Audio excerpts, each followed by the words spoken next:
it working? Is it working?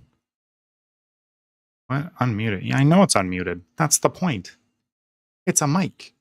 I don't know if I'm live. This has been just tragedy on top of tragedy.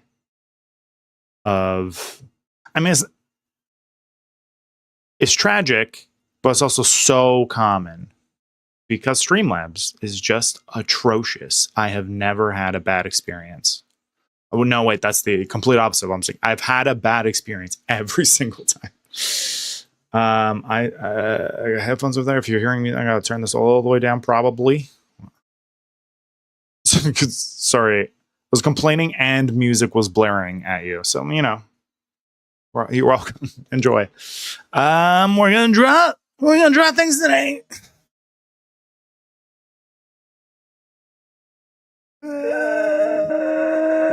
Get ready to draw. Hang on, also, we're gonna put this thing on me.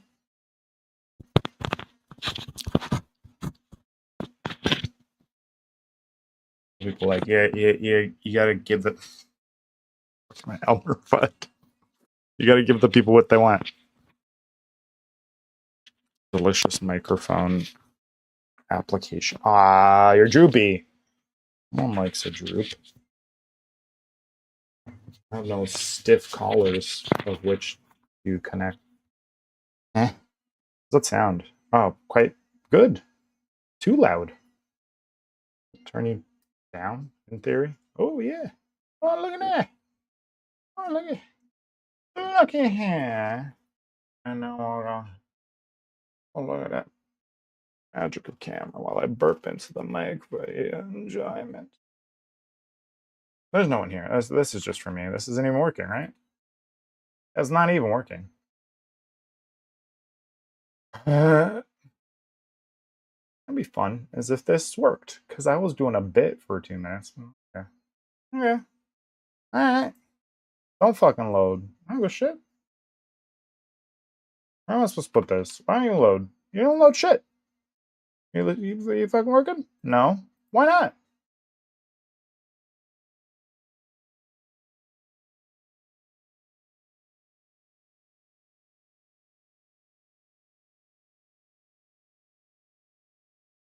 A half hour already waiting for it. What? It looks like you're working here. Yeah. Is this now? Is it the now times? Let's hear myself yell at myself.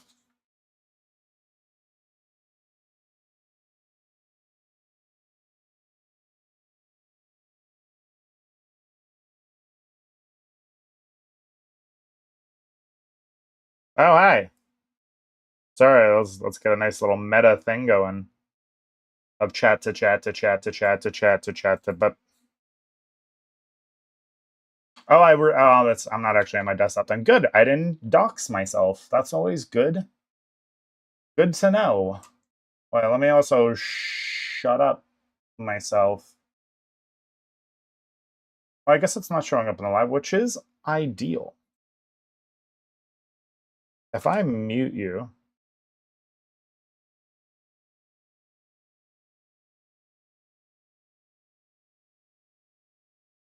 because I have like music playing, and god damn it, I'm gonna have it. So we're just gonna test this. How you doing? Enjoy the top of my head, people. What we're here for.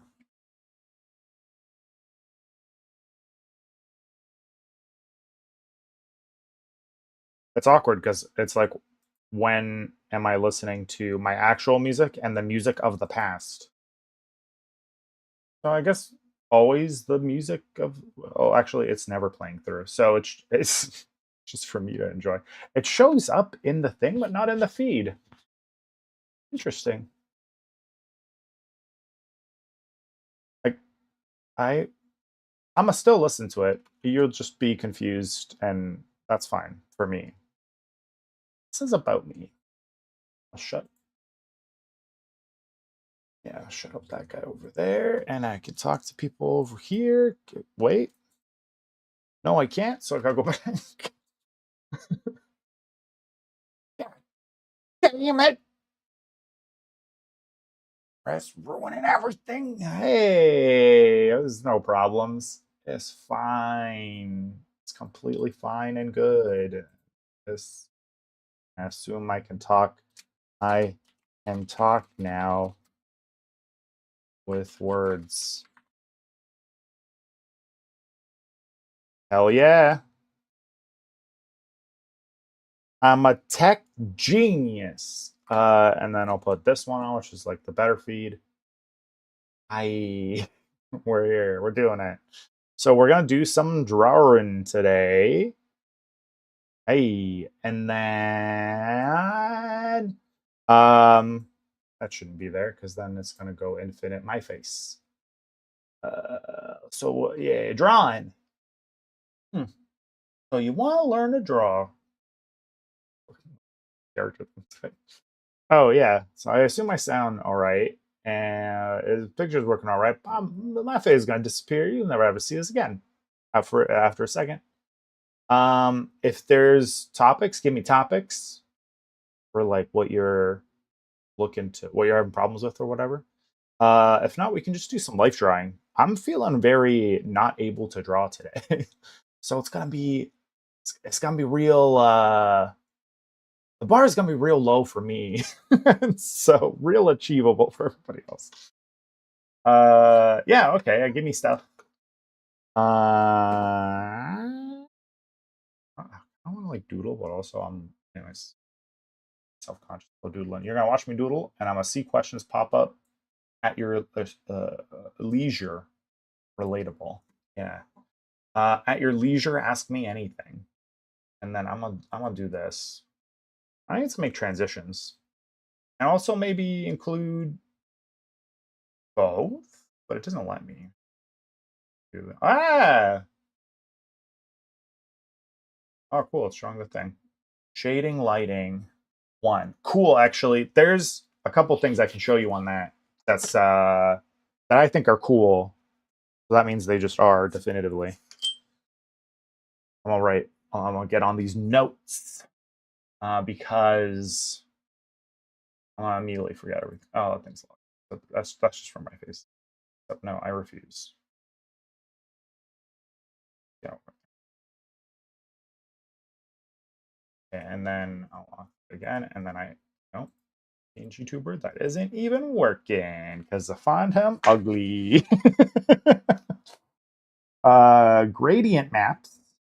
Gradient maps. You know, a smart person would write this on the in Clip Studio where people could see it. Smart person. And then I think it's Mark Brunette. I'll look at something from him. This is stuff that like I'm kind of wanting to try, and it's not that I so rarely fully like render something. So like I feel like I have a bunch of things in a sort of tool belt that I'm like eager to use. Brunette. He also talk about the gradient map, but he have nice brush that he show. So this is like these are like digital tips, but you're probably looking for more traditional tips. Pretty oh, so I'm doing like exploration. So I'm trying to do a comic to answer your question about who is this, and I assume you mean on the screen and not this person. So I'm trying to do a comic, and I've rarely designed her. I've drawn her a few times, the main character, and I'm not settled on what she looks like. So there's things I like, but it's like, is that my style? Will I be able to keep this up? And I think what's going to happen ultimately for me is like I'm going to design her, but she's going to get more comfortable and more me the more I draw her. So really I need to be like, that is her design. It just looks nice, but now let's do things with her. And I think I'm already at that stage where like, you know, the outfit is kind of whatever. I do like this outfit though. There's a lot of things I'm trying to combine visually, like that she's supposed to be kind of this Eastern European pagan flavor or culture, but also like a dystopian bird person. Like everyone else is a bird person in her society, and so she's kind of uh, socially trying to match or whatever. But anyways, like I said, it's a lot of things. So this is like some designs. I'm like fiddling with her. Your actual face. I was like your actual face. It's like me redrawing it and trying things and not liking it.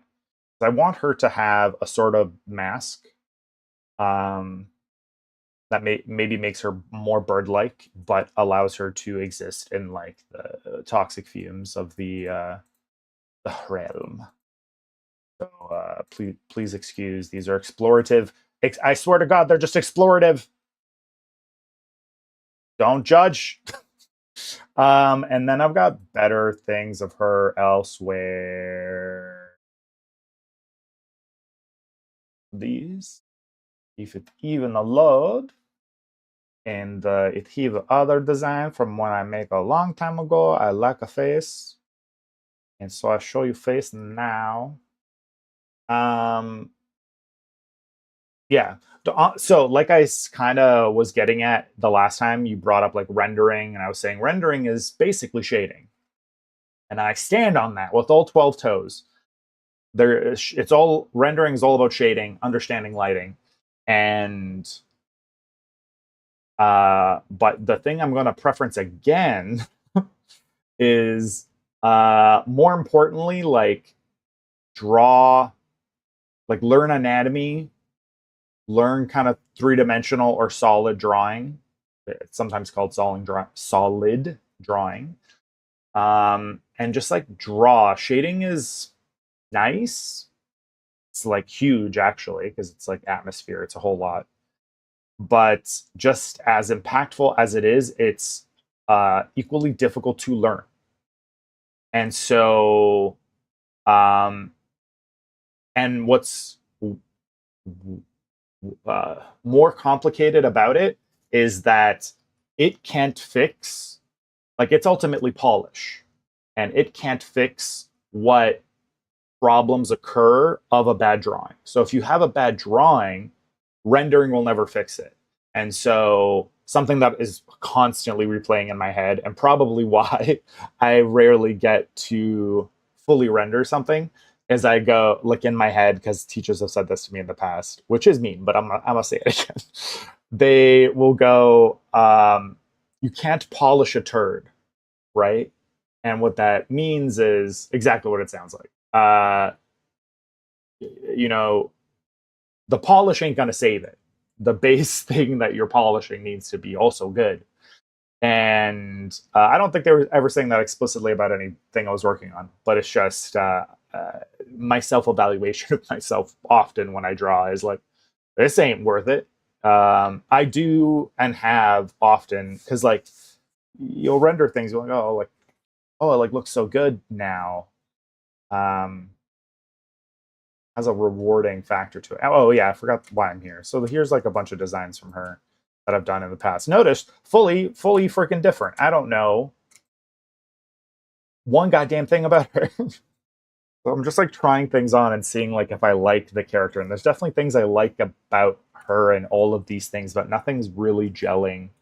I definitely want her to have like I was saying, some sort of goggle that kind of makes her um like more bird-like when she wears it. So it's like an excuse to change her silhouette and do cool things like that.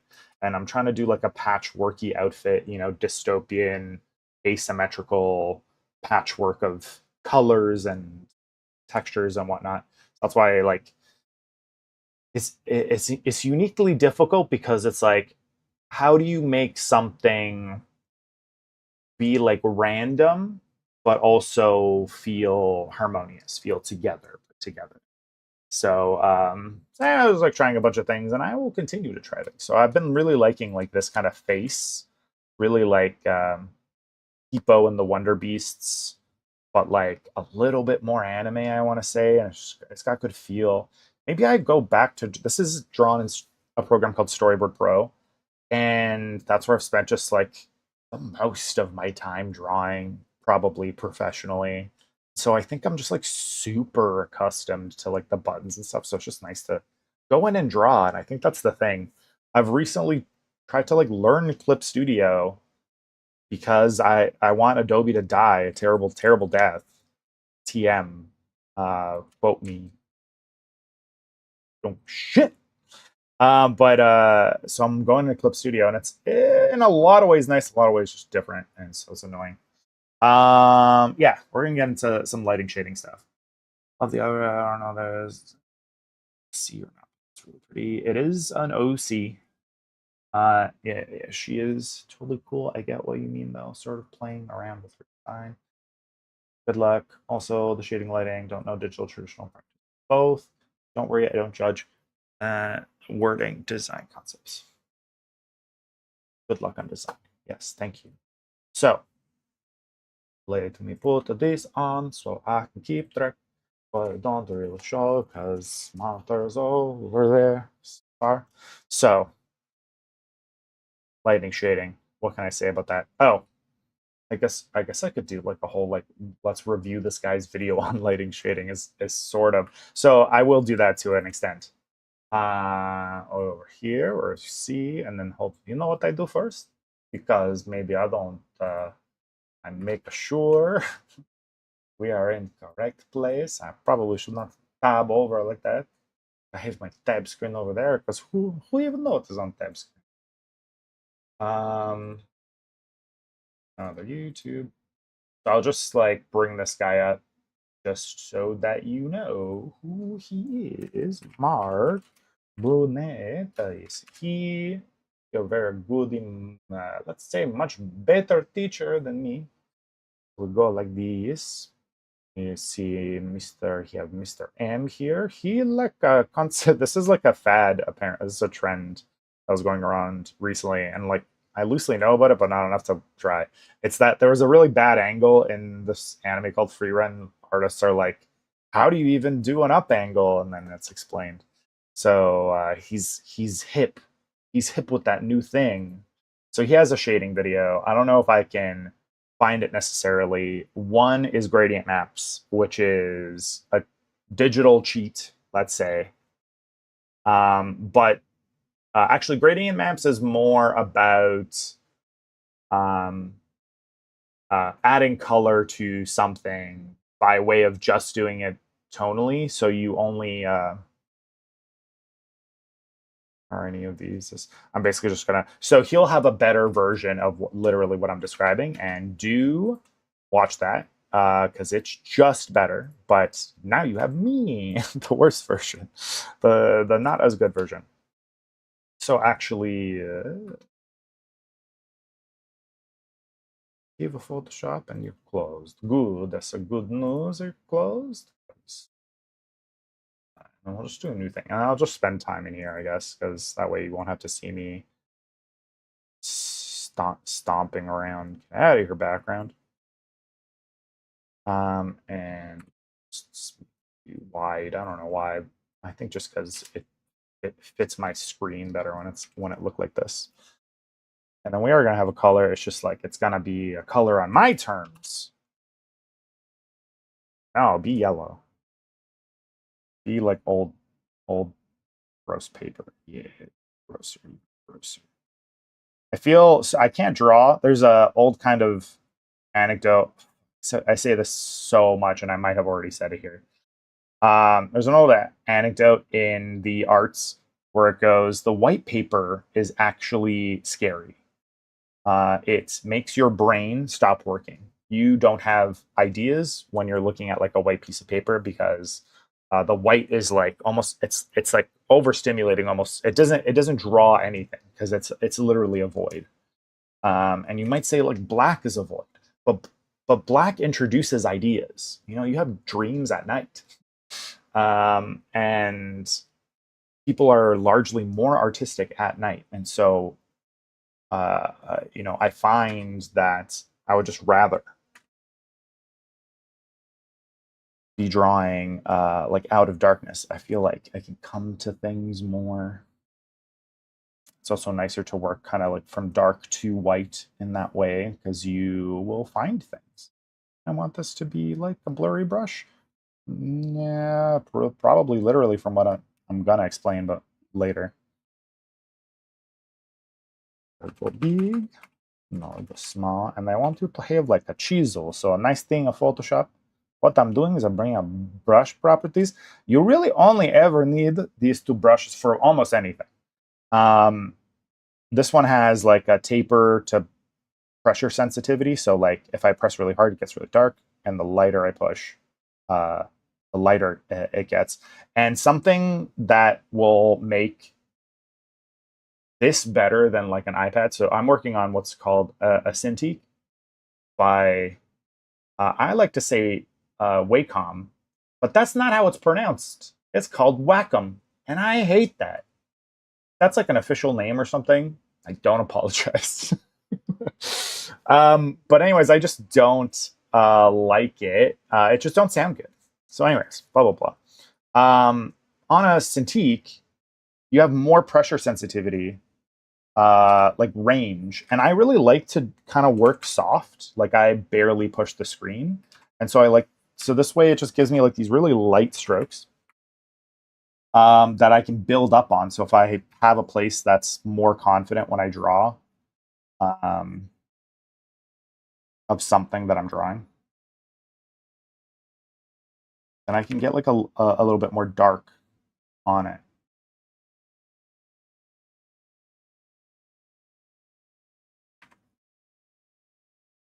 That brush. I've been really like into. I have the bother of this is that like I was just seeing and it looks bad.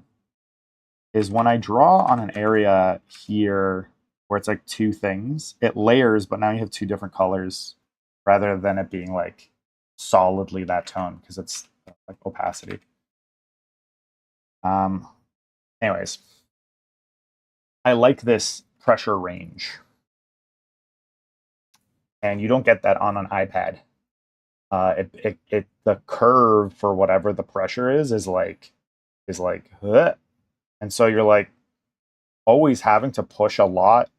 I don't know if this describes what I'm talking about at all, but you have to push a lot to get stuff. So I end up like I have a screen protector. The screen protector is like all like ruined in the middle. So yada yada. Get rid of that. You only really need these two things. I don't know why it keeps like turning my spacing down like I would have. So this is quite nice for drawing. And then this is basically what you're going to use for all sorts of rendering is this soft brush. And so how you might want to, and I mean, there's reasons to not. Yeah, it's much smoother. When this is like low, you can see the spacing, right? This is really just like a stamp tool in effect. A brush tool. It's having to evaluate, and that's like how much to evaluate, how often.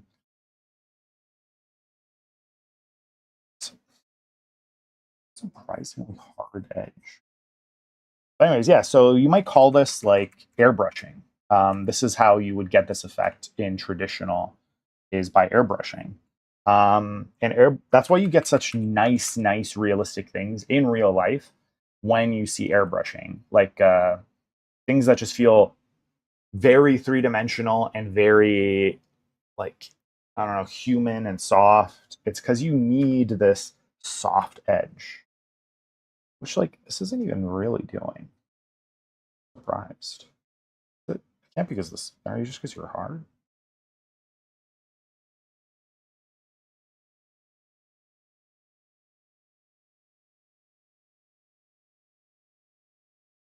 Because what you want is something that like can do a whole range, basically, like a whole scale range of tone, I mean.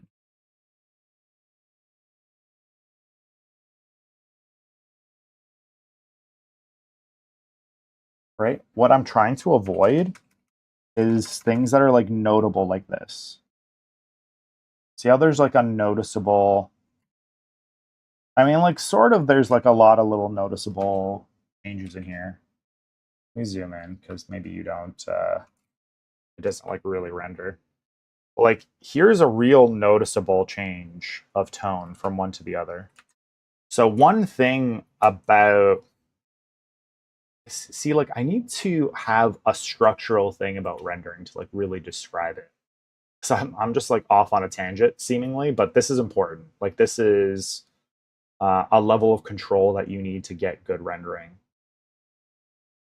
Um, but lighting and shadow. What might I introduce you to that's like a good starter thing for lighting?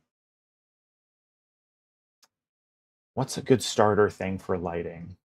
I think just knowing planes.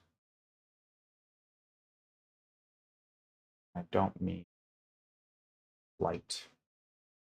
Um, how to describe? How best?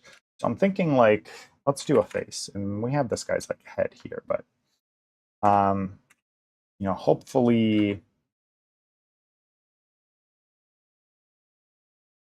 you're getting into like anatomy and understanding um, scale and proportion, right? So when you have a head, we'll just start off with probably done one of these where you go like, oh, it's a circle, and there's a box. There's a whole bunch of drawing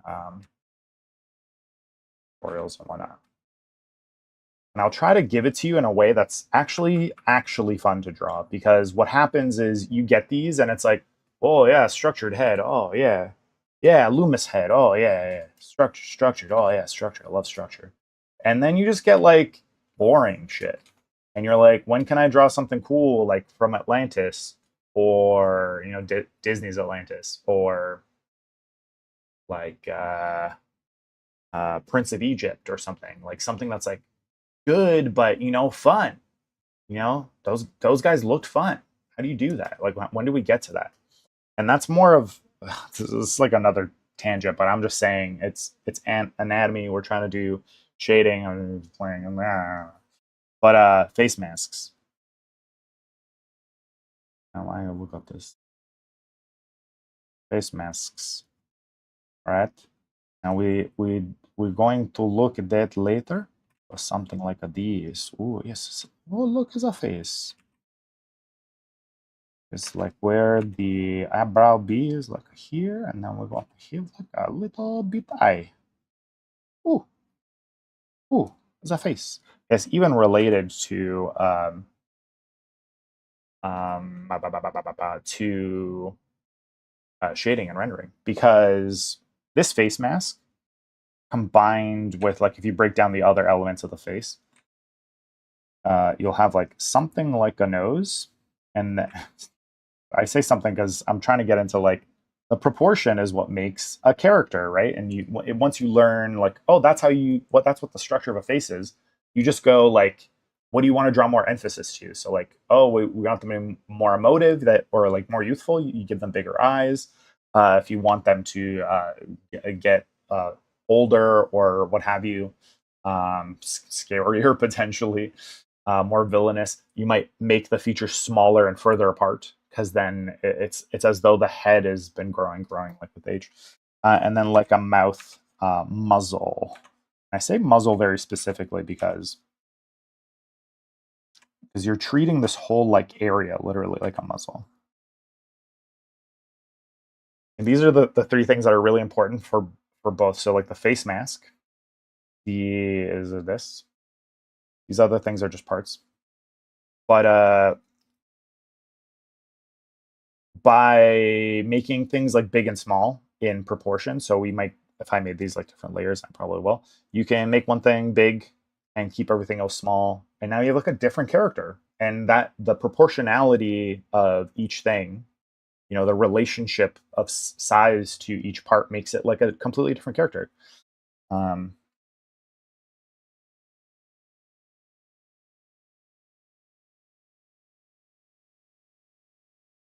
Even like going, this should really be his chin. I don't know why I do it. But then oh, the eraser is different eraser. It's no good. You want same eraser as brush. Looking like a real crazy Homer Simpson right now.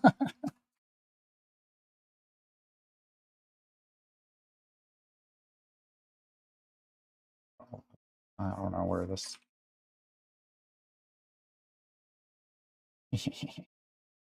I'm a freaking genius. Why they pay me the big bucks? Make a Homer Simpson joke. It's like it's relatable, but only because he's a good design that can easily be, has a good silhouette. So, anyways, face mask, and then this is something else that I don't remember the name of. And what you want to do, so that's like something for characterization. All of this is like, how to make a character. How to make character. Ah, her, actor.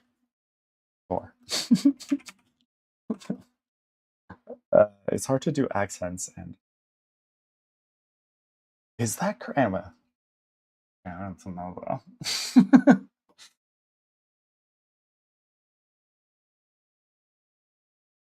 It's driving me crazy. Because when I write things in capital, it no longer looks like the right word to me. Okay, okay. So the thing I wanted to describe with yada yada, with all this for shading, and like a really good place to start in shading that ultimately, like if you learn this could be the one thing you know about rendering. And people will be like, wow, you're so good at lighting and shadow. Because this is like a fundamental thing of lighting and shadow and like rendering that is kind of the point of rendering. And everything else is like detail and polish.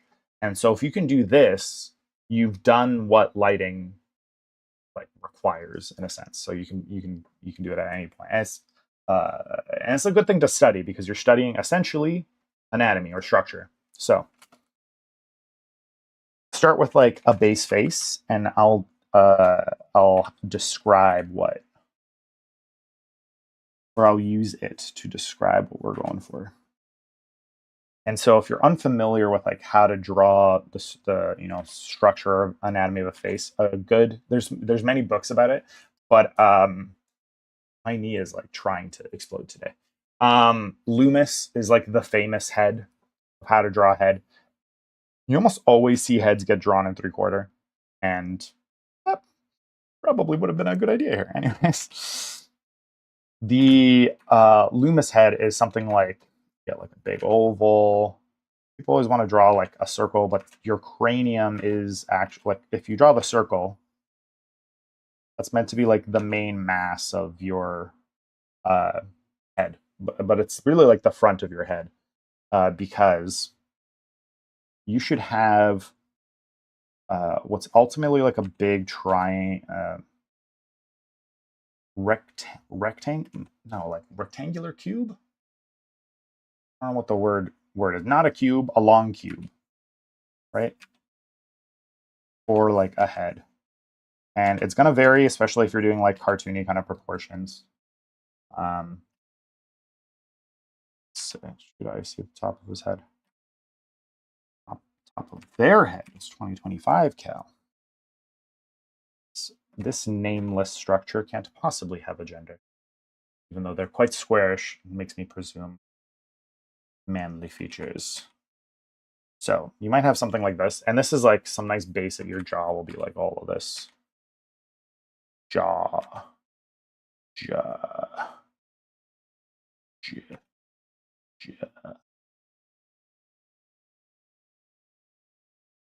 That's way too much. Or not enough chin. So much more chin. This is the content.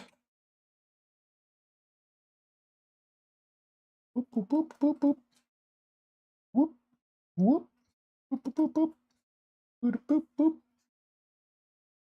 boop. Drawn a skeleton. Round the eyes. But none of this is actually like how you draw the Loomis head. I just want it to be like this is where the stuff is at. Because also this anatomy is wrong. It's like I'm doing totally like inaccurate cartoon anatomy. But they'll explain like a good way to break down a human head. That sounds more. And all of them kind of come down to this, where you get an oval. So I'm giving you really, literally the cliff notes of it, spheroid or what have you. So we usually draw like just a circle for like the main mass. It comes down to be the jaw, and breaking them off into squares like this is highly useful. I think I was talking about that last time when we were like talking about like anatomy and whatnot, and I was like, what is rendering? And then it just got into structure, right? I always come back to structure. It's because what we're doing is going to be defining this kind of like simple breakdown, and how complex your understanding of that breakdown is. So I have like a side thing here, and it's missing side head. Whoop. The more you understand how to like chisel away at the structure and how it becomes a more complex, more accurate version is what you're going to do for shadow, because you break it down in this way. I'm going to just erase it a bit so that I can keep drawing top. Right. So in the Loomis method, he describes like, you're drawing this, you're drawing like a kind of elongated thing for the jaw, and everything will communicate something like that. And breaking it off into these planes, which like don't exist technically, but they're a sort of virtual understanding of where like you might say is the front of the face versus what you might say is the side of the face. And Loomis describes this kind of side cut so that if you were drawing, I learned differently, where I very much started with like drawing every part of the human as these very cut off like forms. Like I literally was drawing boxes as people would be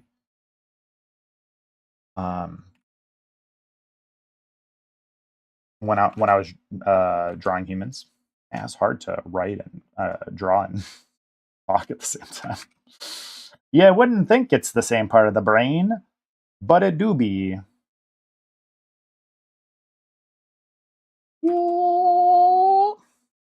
That famous face.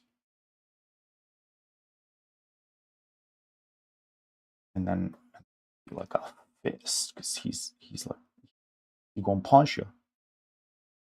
He won't put anyways. But like I would draw everything very square. You can see even how I'm like drawing this hand or whatever. It's like these are where the knuckles are. This is the top of the hand. This is like where the wrists are. Right, like your hand is like very easily notably a box.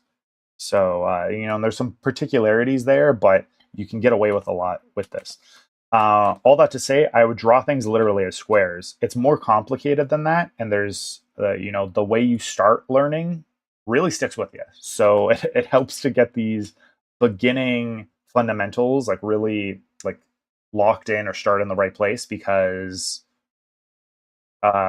starting on that correct foot is like starting a race like with a head start, right? You're not like, oh, I stumbled, oh, I'm faster than everyone, but I gotta catch up now, uh, so yeah, I would draw really like square faces, and so that's like ultimately like where things would end. But the Loomis method of how to like break down a head, so you might get like the front, like we're doing here, but then he recommends like these side chisels that come in, and that's what defines this cut into your cheek,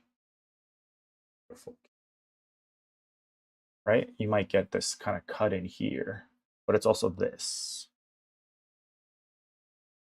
So like on the side of your head where your temples are, you have like one cut in. That's basically the side of the cranium. And then you get another cut in that becomes like the side of it's like quite angular and like robotic at this point. It's so big, brush. right? I think he literally, I'm not as familiar with this thing, but he'll kind of draw a side of a head. This works best for something more 3/4. But he goes like, hey, take that sphere, chisel off the sides, right? Because you don't have like a circle. I mean, you do, but the circle really goes like depth into the head, like like back. Oh, you're not actually seeing me draw. I'm realizing. Hey, stop that. All right, so like the side of the head, like this is your ear, right, and your eyes. Am I right? I'm like forgetting. No, it would be like your compared to your ear, your eye is higher. Yeah, it's like basically there for this kind of scale.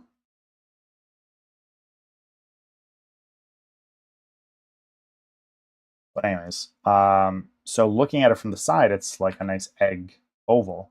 But looking at a face from the front, it's like much more square, and that's because you have that cut in.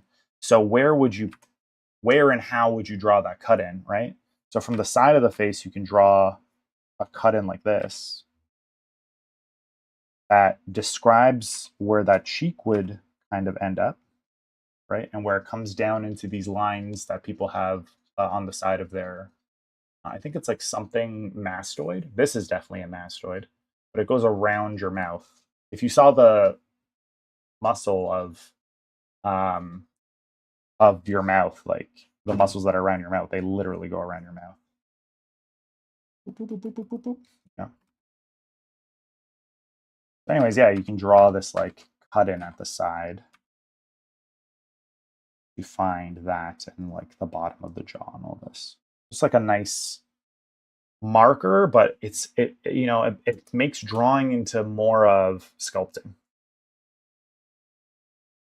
And like this head needs to be a bit more like this. Because I'm drawing too much. Too flat. Too flat. Don't like it. Out. There's a bit. And howdy. So all of these little things and why I'm getting into it for when we're talking about rendering. It's really about the depiction of like how light hits an object, and you can do that by literally studying like what you're looking at. How is that light literally hitting this exact object in front of me right now? But I think what would be better practice for anyone doing rendering is to kind of give it an imaginary light source, um, and be able to understand how that light would hit that object, because then you understand that object structure. So I'll show you. Too much talking, too much talking. And I think I went into this like a bit before. So at a very basic level, you'd have a square. Everything we draw and can be like started basically as a square or some sort of geometrical primitive. Big word for element.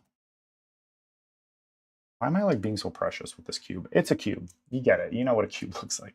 So, where would you suggest I put a light source? Let's say. Let's do that.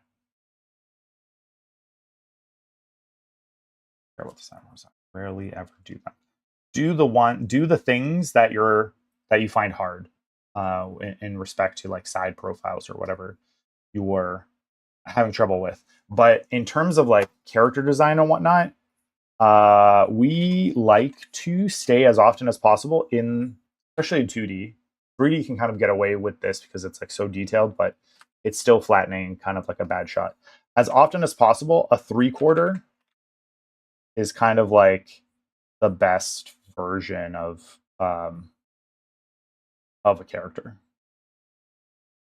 And the reason I say that is because like any other angle is less informative. Like it's literally harder to understand things, um, like about what we're looking at with respect to the human form and the character. So like when things are three-quarter like this, oh, I get a little like peekaboo of like, I understand the form a little bit better because we're in 3 dimensions. But if we're in 2 dimensions, everything is like twinning, which is to say the left and the right side are like the same, and we're not really getting any communication like what that 3 dimensional form is. I don't know how to like articulate that better, but it just is the case, or how to showcase that maybe better. Um, so we try to avoid shots that are straight on with people for that reason, because drawing so slow and precious. I really like need to get over it. Stop it. Stop caring. Stop care too much. Care less. Ugh. Ooh, such good art. That's we're actually super bad. Can't draw one. Second eye. Oh, I'm being like self-conscious as hell today. Just pretend like it's good. Okay? All right? We're in agreement. Um what was I saying? I got like so into my bad drawing here. Yeah, we don't like a face, like a front uh shot like this because it's like less interesting. But at the same time, it's almost like you got away with it. If you can find a way to make this like a frontal shot interesting. We try to like avoid something like this. They're usually like boring or like less informative to a character. So even if you have like you're doing a front view, but you do like a little bit more of that side, just like a little, like 10, even 10% is like something. Doing a perfect like front shot, can I even? This doing like a perfect front shot of a 2D character is just not interesting. Like less, you're like, you know, the face could be super long and deep. You could have like a crazy alien face of like,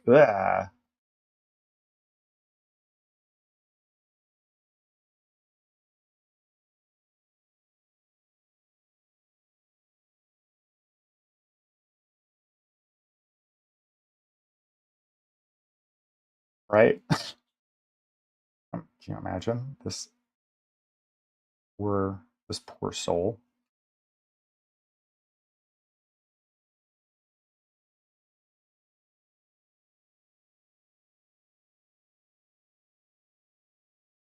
But then from the front view, they're just like normal.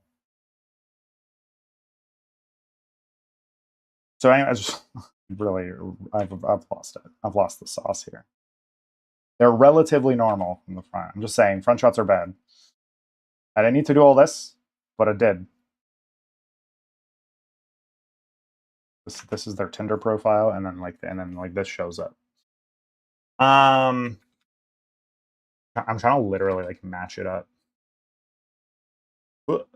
Anyways, whatever. Back to our story. God damn.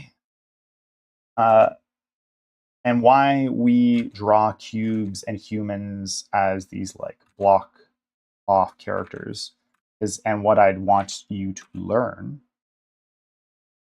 is to treat shading descriptively more than like actually, and then later on you'll get into like, oh, I'm trying to create a mood, so I'm doing things for mood reasons, but like do that later. uh learn it for structure first, because it's just like always going to be useful to describe it that way, and then you can add on top of the structural definition, like your shading, the mood and the art. Ugh, art. So if we were to like pick a lighting side, was that ever suggested? Yeah. So I'll just choose one because it wasn't. We're just gonna go famous righty here. Boop, boop, boop, boop, boop, boop. Light. Let's be that thing, right? And also let's do like an arrow that's more three-dimensionally applicable, I guess, because we understand that it comes from the right here, but like, is it close? Like, is it in front? Is it still like on top but hitting here? You know, like if this was all layers, is it in front or is it behind? Because that's also very different. That's like something to realize. So I'm gonna draw it as those from the front, from the back. I mean to say. So it's gonna be going forward. I gotta draw a three-dimensional arrow. I make it all crazy though. I still want it like on the top because I want these sides to be read as different things. And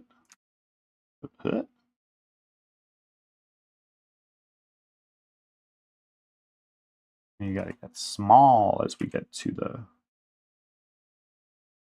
pretend horizon. You make some layers on you. God, can I even art? Like literally. Was I ever doing art professionally? No, by the looks of this, I would say. Hey, this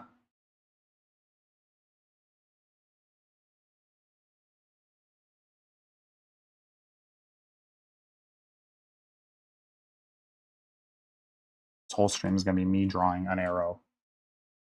Great. Understand just that it's coming from the back.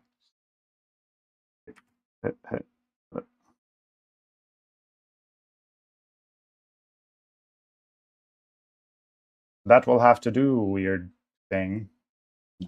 God damn, I can't like let one thing go.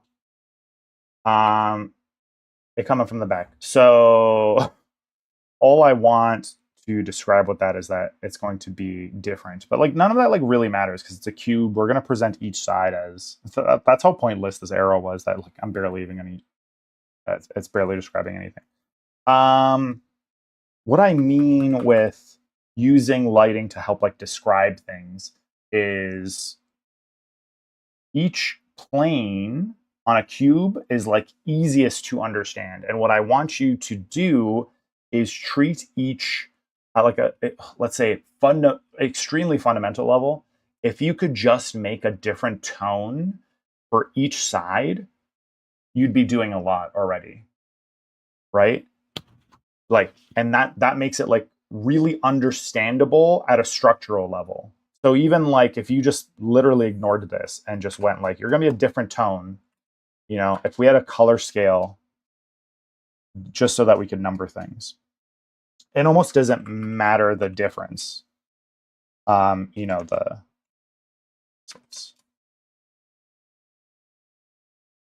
okay.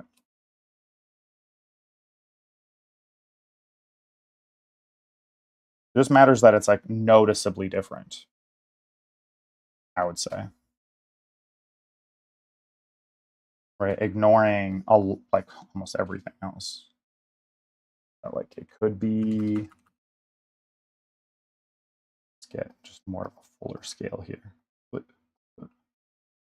I want it to go all the way from like full white to full black because that's a full tonal scale. Let's say somewhere in here it's like 1, so we're like 1, 10, 5. Usually I like actually make color palettes if I do this at all. 3, 5, 6, 7, 6, 8, 3, 4, 2. They like represent the trying to get a range, right? It doesn't necessarily mean you have to go from like blah blah blah. Like literally, if you just ignore this guy, and we just make up a different side, like just a random tone for each side. So right now I'm going to go into like the lasso. It just like lets me make, let's say, a shape, but it's a selection, so that I can just, especially with cubes, and actually, if you are working digitally, this is something you need to know, is how to use like a lasso tool and selection, uh, to do like very precise things that maybe we can get into if we get there. That's in that Mark Brunette video if you're interested. It has to do with like making a selection so that you have what's called edge control, where you can, like, I'm painting only in here, but this way I can have a nice sharp edge, right, where I need it, which is here, right? Like that's where I potentially like want a sharp edge. But you will want this effect always in rendering, something that goes from sharp to like a blurred edge. And people get this effect many ways. One is this selection tool, so that you can be like, I only want to do soft edges like in here, and everything else will be a hard edge, is one way. Another way is people will do like cell shading, where they first I'm just gonna make you like a random tone by filling it in suchly. Another thing is people might do like hard, this is like a bit blurry, be like hard edges, and then they'll use some sort of smudge or blur tool. I would suggest the actual blur tool, not the smudge, because the smudge like literally moves it around, so it's like unclean. And then they blur the edge that they want to be blurred. But like this is such a hassle. Like this is such a long time doing, because like I'm having to do like individual strokes, like several times over to get like an edge, and it's still like a very crisp edge. You can, it's already at 100%, right? So it just kind of sucks. And so people will be like, oh, so I'm going to use the smudge tool, and now you can get like more of a thing happening, but like it moves it, right? So now I'm having to be like, oh, okay, well, it's a whole thing, right? And then you'll get like a messy effect. This is kind of what ends up happening when you smudge in like real life.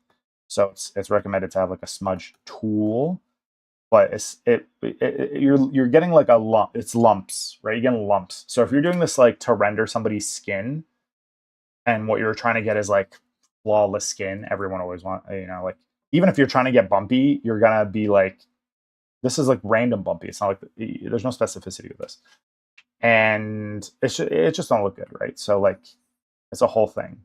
But if you do like how I was saying, where you use the lasso tool, probably you won't even have it like that, because I have it on polygonal. But you can like, they have a shoulder blade kind of thing. You have that, and then you go in with your soft brush, and now you can like paint it in. So like that's the edges of the form. So it's like definitely going to end there. But like maybe you want here be like the highlight area, or not really the highlight area in this regard. It'd be more like the reflection of something. If this is like really shiny, right at like the crest or what have you, like the furthest part out, like the part that is beveling out, and that's why you draw this like reflection there. Right now that's as dark as it's getting, but usually I'll go quite dark with it, because then I have the full range and I can just press super super light, or I might even just turn my opacity down for my brush and like build up this thing.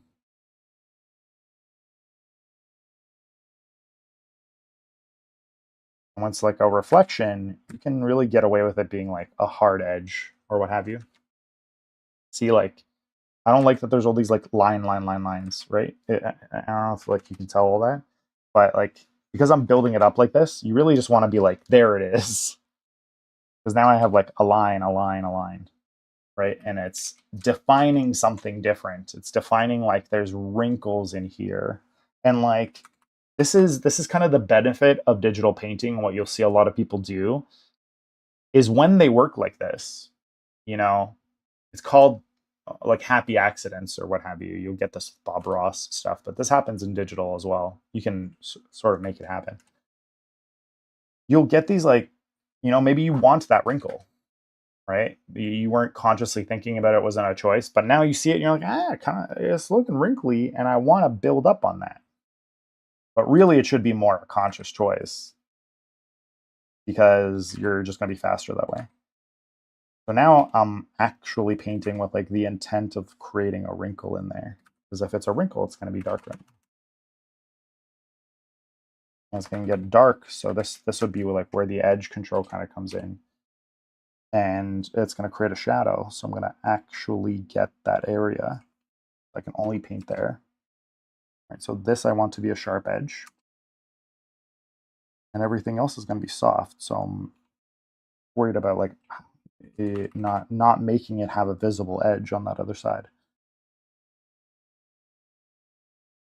Make it big so it's kind of soft. I'm pressing really light in here to define like a cast shadow, which shouldn't cast this much, to be fair.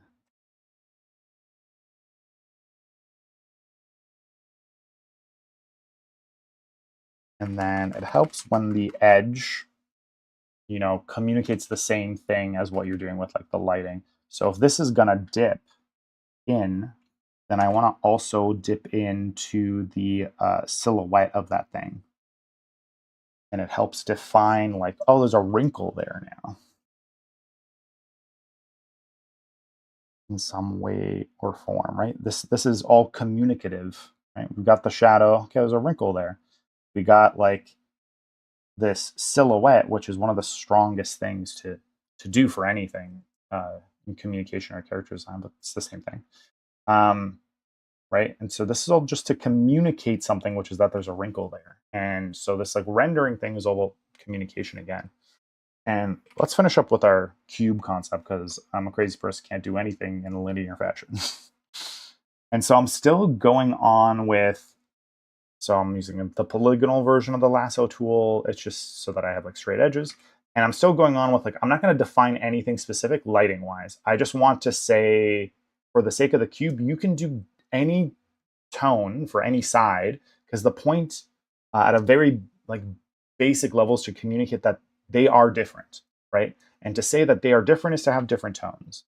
So as long as they like read as being different, which is say they're different enough when they're next to each other.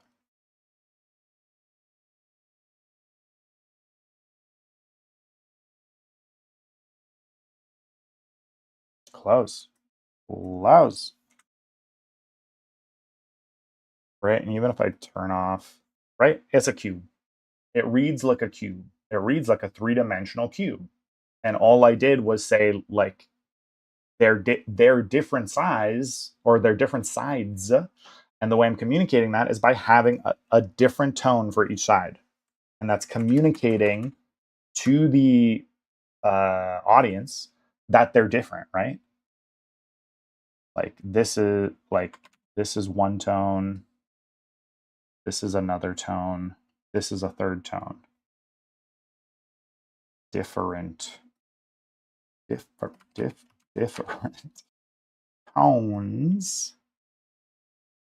equal different sides, right? Therefore, I don't know if people still do this, but like I was taught that like triple dots like that means therefore. It's a shorthand, and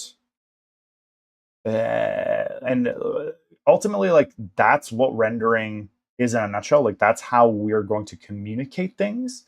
And so step 2 of that is how do we do that now on a character, right? Well, actually,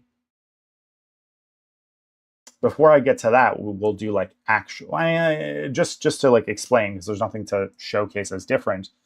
With the actual like sun location or light location, this would communicate that like the top side is the closest to the sun, or the less like in the sun or what have you. The darkest side is the most not in the sun, and then this is the side that most is the sun, right? That's what we're communicating. And in this regard, it's really like simple. This is like tremendously simplified because there's no bounce light. So it's a whole thing. Um, right. So that would be step two, is actually knowing which side to make what tonality.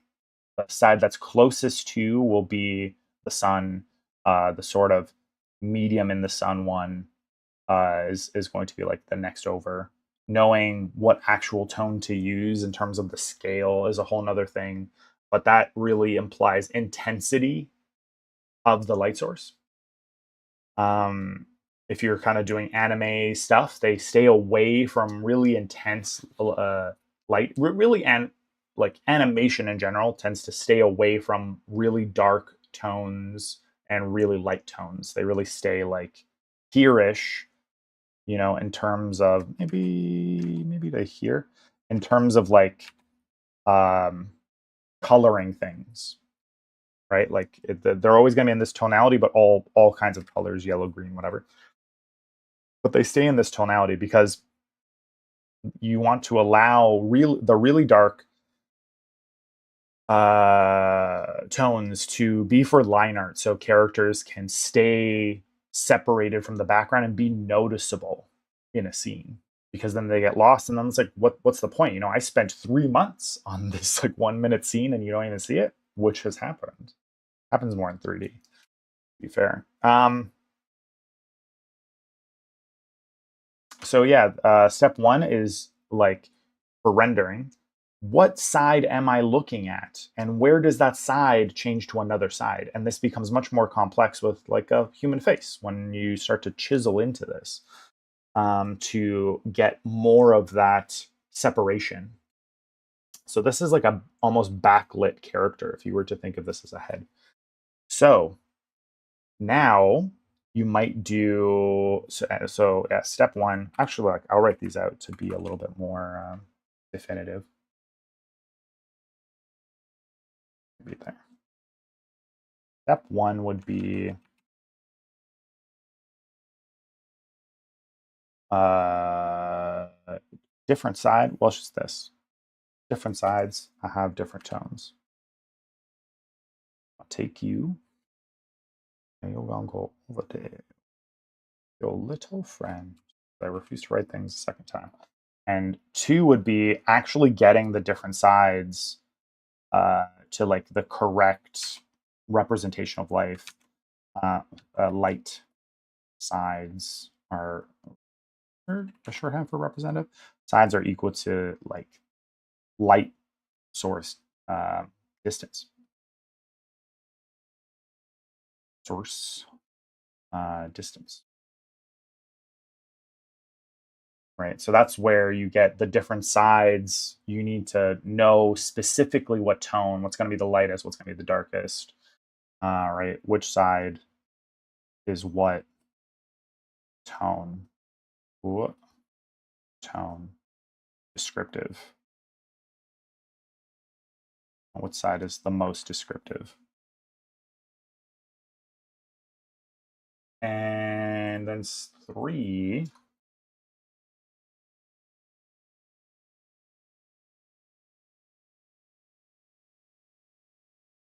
How do I always do this? And yeah, that was always there like that.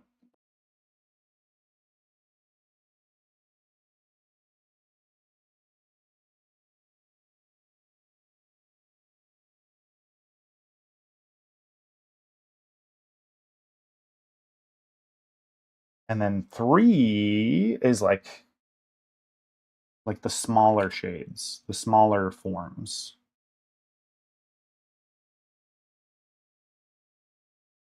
Four would probably be edge control.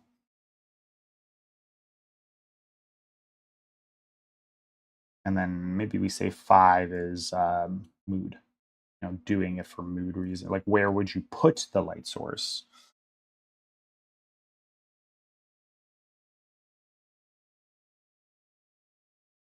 You put light source. So that's where you're like, it's not what you literally see for the light source. in terms of having a reference or what have you. Light source.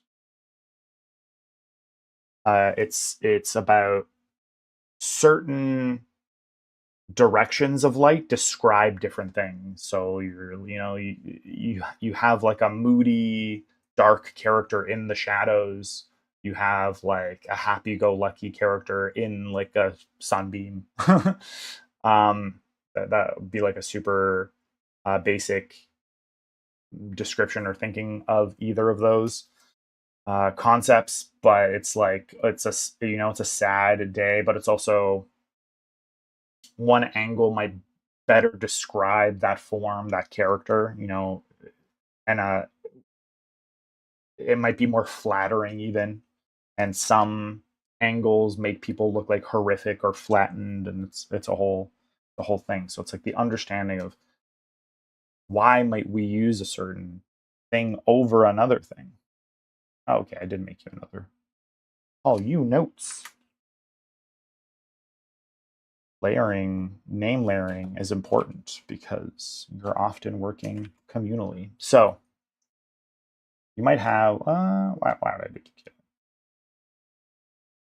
We will get rid of this thing. Do that thing. Get rid of these notes first for now. So yeah, let's go on to step 3, I think it was. Smaller forms, right? So you might start with something that looks like this for like the human head starting out. Let's elongate it a little bit because maybe it's just that my own head is a reference, but yeah, that's probably what like I'm kind of forgetting. And why I don't like my own face because because I'm so used to drawing this. I don't really draw like the side. I really think of like a head ending, and like it's true in a sense, but like a head ending like at the edge of the eyes. But it doesn't, right? Like if we look at the front, like it goes eyes and then we keep seeing, right? We keep seeing more. It's like eyes, and then there's still this much until like the side of the face, right? And I think that's what's happening is I'm really used to cartoonifying things, and we are more box-like than you would think. Kind of like really throws me. So let's start a new layer just to be like. So we want to chisel away, like I was saying, right, to this form. A human head might start like this, but we don't have these like flat uh, skulls, right? Keeps going. And I'm gonna go up just because like the curve, I don't want to like get smaller than this. I want to add like a little bit of mass. I'd be wrong.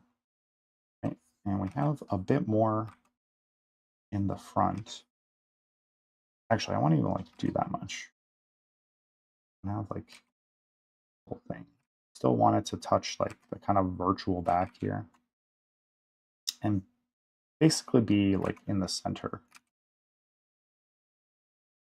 I think this is meant to go smaller into the back. It's the same thing with your rib cage. It's smaller at the top actually. Am I wrong? I don't think I am. You're gonna want this like oval for the top. And then we're gonna want to cut away on both of these sides. Thing this.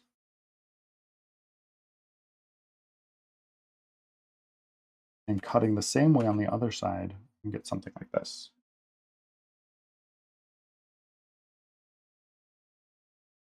Supposed to go even further in, especially this side.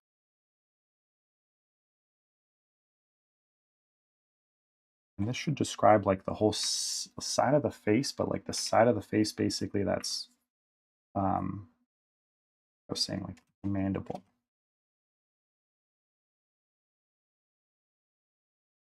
And what's supposed to be the middle of this, I honestly like forget. I was like recently doing this when I was teaching a class. I was like, okay, so there's the way I've been drawing because I've been drawing kids so often for different shows that I really got stuck in like kid anatomy, which is like made this thing kind of shrink in this way. Everything's become cartoon anatomy to me. So anyways, my thinking of where like body parts should be is like not accurate, but I'm pretty sure it's supposed to be the center of this front expression, from top to bottom. Could be where the bottom of the nose is, and then it's brow. The middle of those two is brow, and the middle of those two is like the mouth. It's supposed to be like the breakdown. So if this is brow, we'd go down the brow to the nose arc, the far side. That feels like way too small of a nose to me. I'm still kind of flattening all this way too much. Go off side of the head. So this is the brow, not the eye. We'd have the eye inside of that form.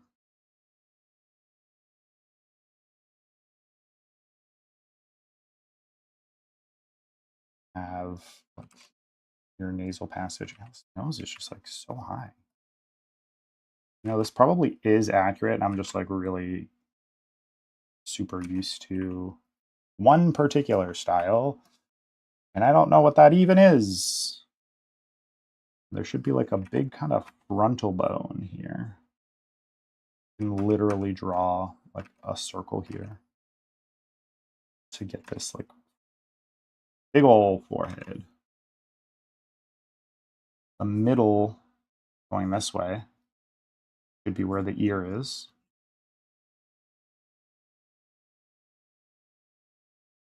And then the middle of your ear is where your ear hole is. So you'd have like a black dot. And this is important because the hole that is your ear is seen in so many angles of the human head that it becomes what's called a landmark, meaning it's descriptive of where we are. Like you can find yourself, you can figure out which side of a person you're looking at based on these landmarks, if you see them or not. So if you see an ear hole, you're like, well, then I'm seeing, some amount of the side of somebody's head. And there's a bunch of landmarks. It's an important thing to like know and remember, learn.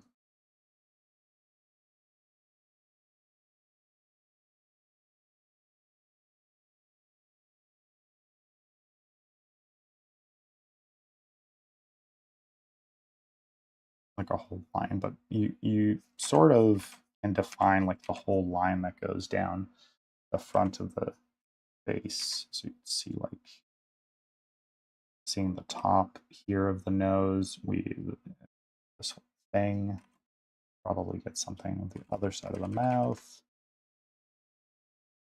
lips. You get this muscle that goes like underneath the mouth, and then this nice descriptive, again, circle. It's like the top part of the jaw, because the jaw is like, the chin is like this, basically, right? Get like the muscles from the mouth. And then you get like the jaw. If that like makes sense at all.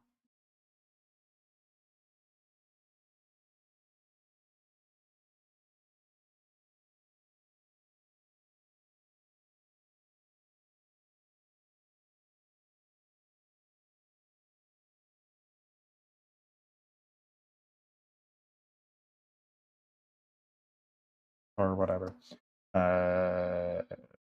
But just planes, right? So if we were to define these as like different sides, first we got to know where those sides are. So when we're doing like these head breakdowns, what we're trying to communicate by way of the lighting is which is on what side.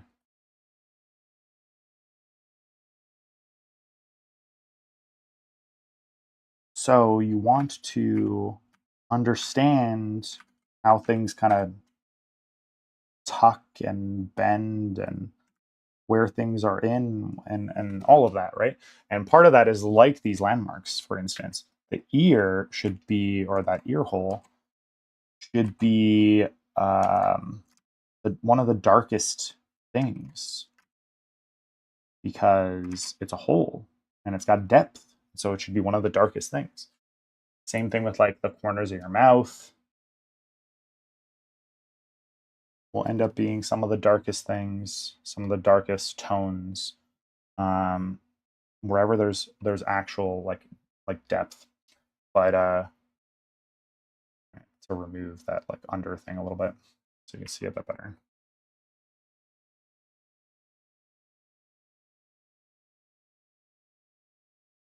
I'm letting it dip a little too much, so I'm gonna have this go more back.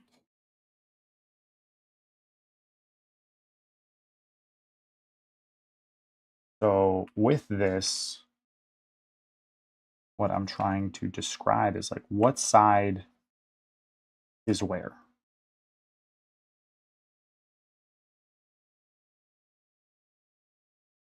I just forget how this little detail works in the ear. I think that is how to be. Yeah, you want to think and understand like what side is where. And so when we break it down in this like structural way, I find that it becomes much easier to understand. And then you can simplify it and get that's how you get like Mike Mignola's art style. And this is what he's like renowned for. Is this use of light and shadow. So Mike Mignola is the artist who did Hellboy as a comic. And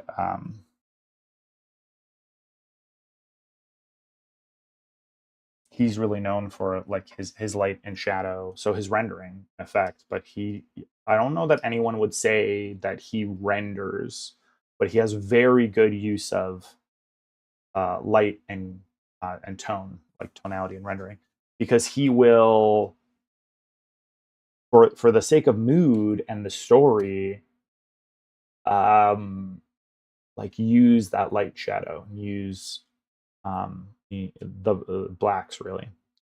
And so because he works for like primarily just like in black and like a splash of color, and then I guess like when he renders is whenever he does like a cover, but he's very like minimalistic in color. So what you're gonna want is to make this look, or really think of this as like a statue, right? Like this image as a statue, like a three-dimensional structural thing that's in front of you to help understand like tonality, because that's how I want you to think of rendering and treat rendering a little bit to lighten it. I want to describe the detail of the head and what you're ultimately like trying to get at. And so this is like before we had the cube, and that's still true. We still have like the top and the side, but it's a little bit more complex than that. The head is pretty much like a ball, right? So there isn't like a definitive top edge, but a little bit like under that, or potentially much higher, is like the hairline. And so often, like, you don't have to do much here because you're gonna have like a cast shadow from like where the hair is.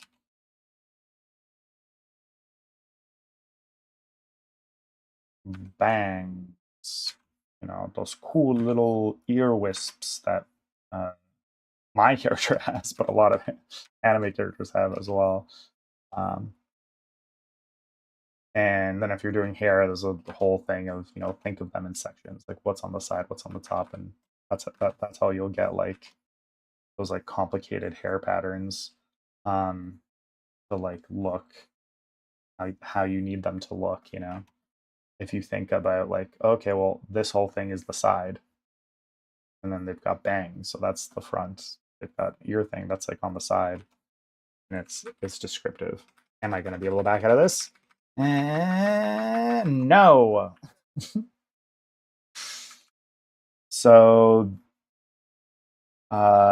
Hair is like a whole nother thing. And it's also related to like the structure in a way. You're still trying to do like front back stuff. So we want to further break down this form into its sides. We don't need to care about the top so much, but there is basically like a top-esque area. This circle helps define like a forehead. So it's good to think of that as a plane where we have a forehead.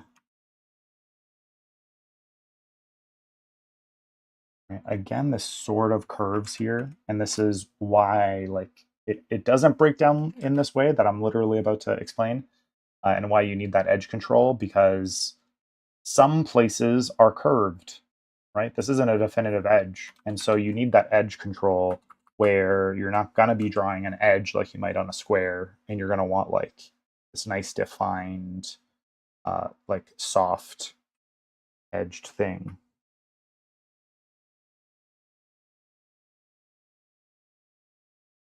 Right? You're going to want like a shadow like this here. And what I'm describing with this is that, depending as well, because it depends like what I'm trying to do with like the lighting, but you're going to want something soft like this right here, technically. But what I'm actually trying to get at for your early days like this is ignore edge control for now. You're going to develop it later. But right now I want you to look at like how to structurally define a character, and you're going to get this by like just drawing a bunch of characters and trying to get the the shadows accurate for them. You're going to notice that the brow, it goes like uh, forehead bone, frontal bone, and then it dips in, right? Like there's a shelf here, like an upside down shelf is your brow, right? It dips in, and then it dips in to create these like the eye sockets on both sides. So you'll literally have this dip in for where that area is, and it's on both sides, and they're equidistant, like there. There's like a curve here because so I'm not trying to draw a straight line. I'm drawing a bit of this, right? And it's the same thing with the nose. It's going to dip in or from where the arc of the eyebrows are, where that shelf is, like I was saying. Nose, and then you have the top of the nose. You have like the bottom of the nose, kind of generally speaking. And then this area is like a pyramid, like this whole thing is a pyramid. So looking at it from the front, you're going to get these like side guys. Side guys, my favorite burger restaurant. And then this is still like, all of this is still like the bottom, right? But you have these like side pyramids that come out. Yeah. And this is the sort of thing that I want you to, well, like, it's like preferential to learn when you're learning shading, because you're not just learning shading, you're still learning like very much what does a human look like, and how might I learn that in a way that I can now change its parts and create like any kind of character. It also creates something that's so understandable even to you in your own head that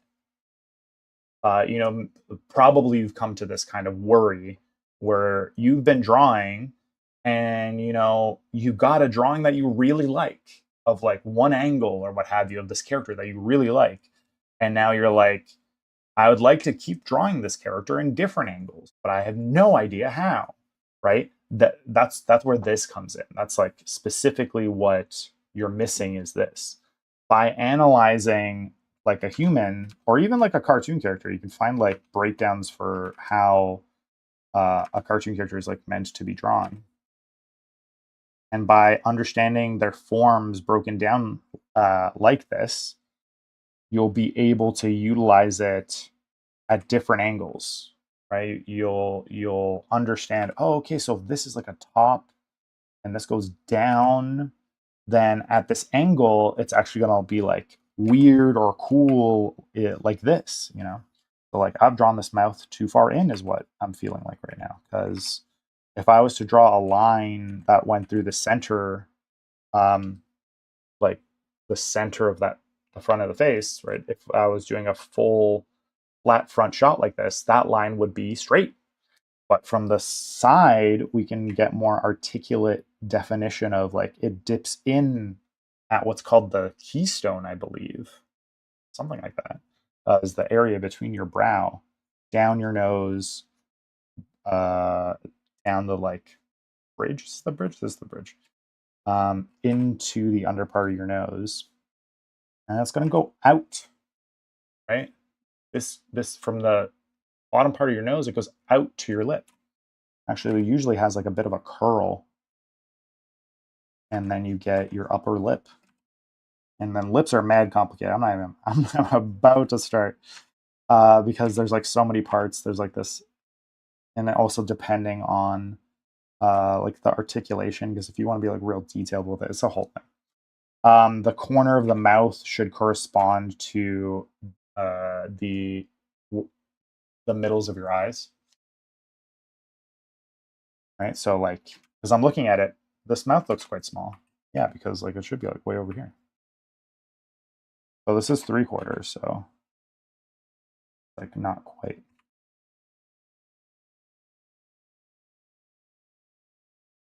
This would be the middle.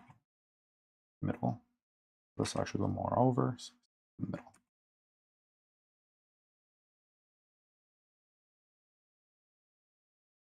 And then the bottom lip, you don't want to connect in terms of lines. Like you don't want this to be like this looks worse. It looks like they're pouting. It looks like that because by drawing that full line, you're communicating more shadow than you wish to, right? Like line is really shadow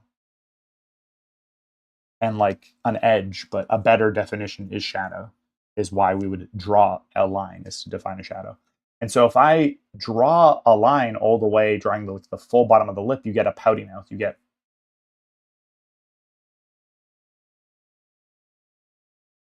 actually that looks like it goes down, but it reads like a pouty mouth, right?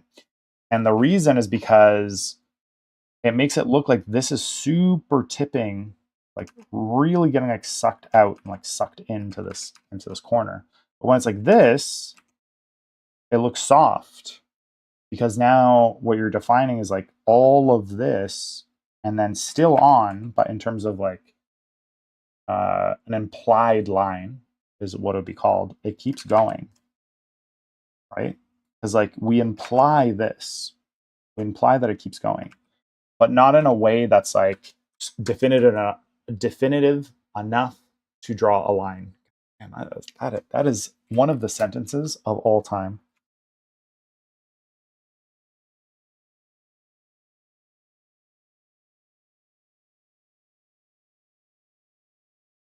Right? So this defines more like, oh yeah, it's going back there, but like believe me, you know, it's a believe me, bro line.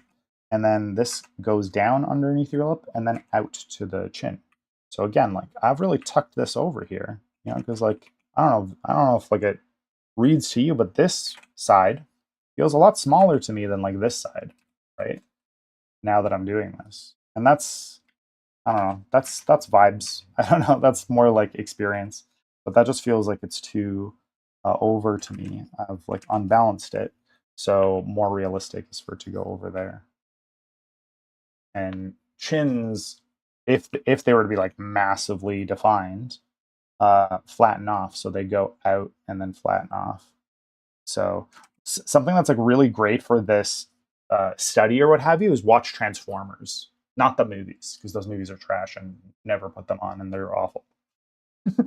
But the old like animated stuff or almost anything, but because they're so 3 dimensional, right? You'll get characters where like because they're robots, they're like blah blah, and then they like literally have like their like little like robotic ball eyes,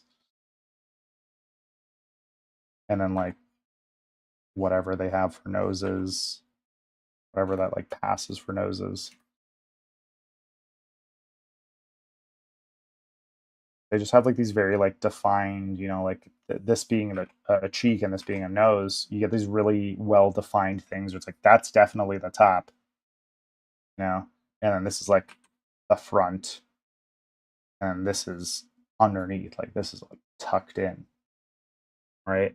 And then like the brow is like definitely tucked in, like it's a underneath plateau thing, and then front you'll get brow, like the eyebrow, frontal bone, which like it go, it go. In theory, it go.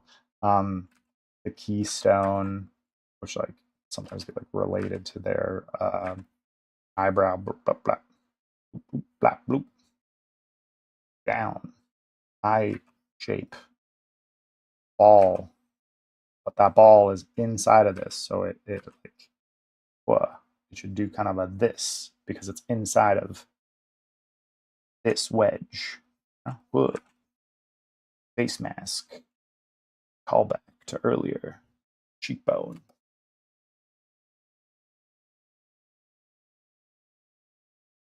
old dip.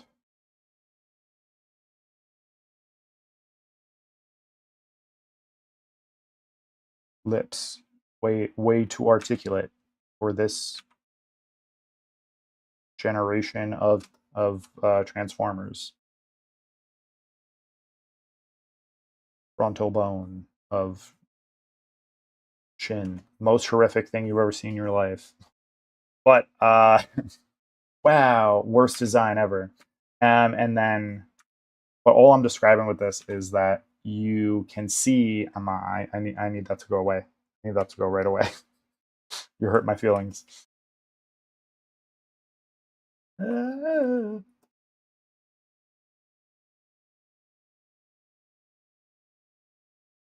Yes. Is that Transformers would define those edge shapes really well, and it's still true or on a human person, but maybe like less so. So this edge. That's where I'm like, oh, I basically like drew this guy like kind of wrong. Allowed. Am I not allowed? You do you. I'm trying to find this um, corner because that's like where the eye should like actually be, and I think about it as being a circle, like your eyeballs are spheres, right? But they're in the head, right? So depending on this rotation, they're in the head. So this far side is going to get tucked in, right? It's going to mimic this cut in for the side of the head. I'm quite zoomed out. I don't need to be. Let's get in there. Is going to mimic this cut in the side, right? Because this eyeball is in here.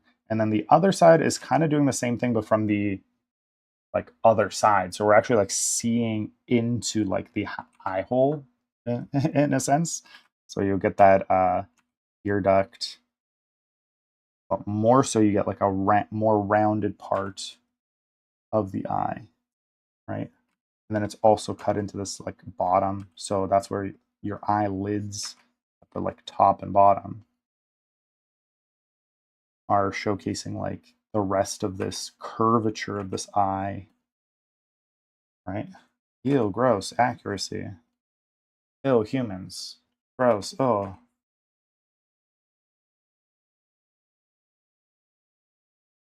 They look like that, right? So this is like cut in, and like also the nose would be in the way, but this is just a ball, right? It's just a ball in this wedge shape.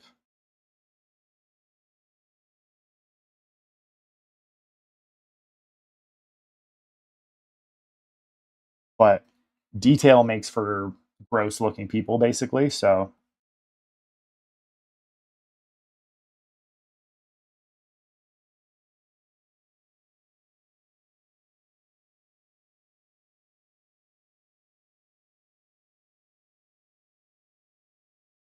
I had to do or cut half of the paper and draw the other half realistic.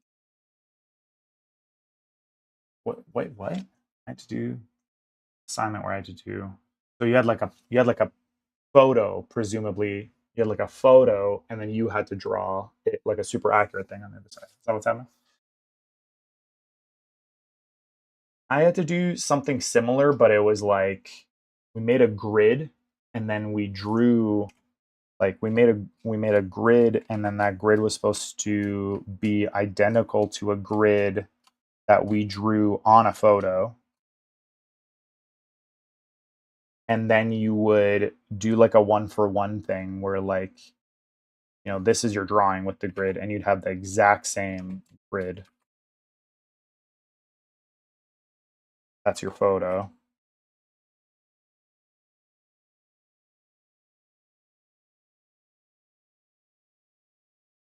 Of like whatever that thing is.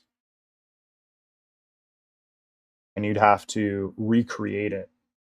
But the benefit of this versus see essentially what you're doing is the same thing, but like all at once.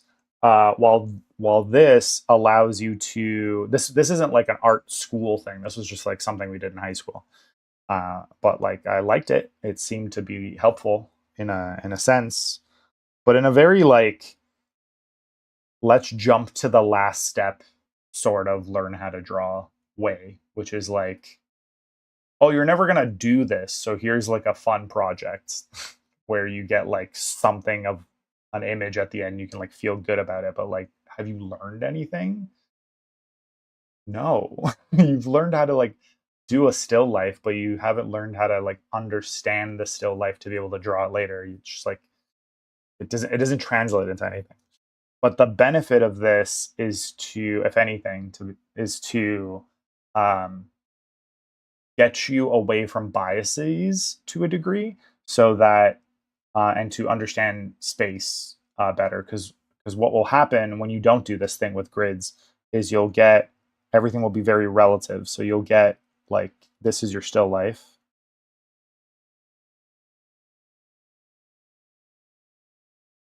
right? Whatever it be, and then right, but like it's without any kind of context is what it feels like. It's just like a pear on an apple or a pear on a desk or any kind of fruit on a desk, anything on a that you're drawing in life, and you're like, okay, I got to draw it here on a piece of paper. How? In what sense? And so people but like, it doesn't work as much for a pear. But like, let's say this was like a human. Um, I'm gonna do a pear as an example. But think human in your head, and then they're gonna be like, oh, okay, I'm drawing, and then there's like a form, or you'll get fixated on like a detail, which is probably gonna be the head, and oh yeah, I'm drawing it, and then they got like a really cool stem and like all these details, and then you go to draw the rest of it and realize like I have no space on the page because I've been fixating on this detail, and that detail might not even be the head. You might be like kind of fixated on like a collarbone, um, you know, or what have you. Um, and then you're like, oh shit, like maybe this is what like your page ends up being like. I couldn't finish it, and I didn't have enough space. It's because like what we kind of picture in our head is this boundaryless thing, and that's basically like what reality is, right? Just because you don't see it, you don't assume the edge of a page, you just assume you can turn your head and there's more stuff. So when you're suddenly like confined to a box, it's a completely abstract, and it literally is an abstract concept. How do I define this? What is an edge? Why would I, what does it matter, all this stuff? So it's just, yeah. So this helps you get a better sense of proportionality, and what have you. So it gets you away from biases. And so the way you would draw is you'd go cube by cube, square by square. And so like, oh, there's like a little dot. And you can really like think about it logistically. So you're like, oh, it crosses the border, right? Why are you yelling at me? It crosses right here, this line, and like this crosses right here. right? You're like, okay, I got to take that. So it like crosses here. So it's almost like doing like Sudoku at this point. It's like less art, more like a little puzzle. Like, okay, and then we get that. And you're going to do that for like everything where it kind of uh, subsects or what have you. So what goes here, over, right? And by doing this, you can look at these details and be very like logistical to where things are. And the big forms are like the hardest because you're like doing this kind of math. But then as you're going, you're like, oh, I drew this line because you know you might, and a lot of people I think did this. They would just draw. They'd be like, yeah, so, right, and they'd like submit it, and it's like, is this is way up here? So this should be over here, right? And that's supposed to teach you like, oh, I'm like doing weird proportional things and not really like looking. So it's kind of like training your eye. And that's basically what you were doing as that project as well. It's just they made you really jump to like just be good, just do a good job. And it's like, please explain what the good is, even what are the characteristics, you know? But anyways, let me finish this like head thing, weird head thing I've been just rambling, just mad rambling about. You want to think about like where all these forms are, right? And hopefully the way I've drawn it like articulates it better. But you want to think what would define what. And so, you know, we have this recess under our brows, but then this definitely goes out, right? That's why we've got this like cheekbone that comes out. So that goes out and like up to where the nose is. And this goes down like this. So this is why I've been drawing a lot of this recently, is drawing this because there's another plane change here because your cheeks are like polygons. Like it goes like down and then like across and then up. It's like a whole thing, but this is like very particular in here, which defines this nose bridge, right? So you want to make this look like a cube man, and the complexity to which is arguably like what art is or what character design is, because you're going, oh, I'm going to simplify it like this because to show any more complexity is like unnecessary and like ugly, because detail isn't really like beneficial necessarily. It draws the eye to a thing and it just makes you like look old. So really you want like less detail. This is where anime shines, but where character design and uh, like any sort of like animation shines, right? Because you're simplifying, but you're simplifying for like a specific reason. That reason being design. You're like, oh, if I was more accurate with this, it would be bad actually.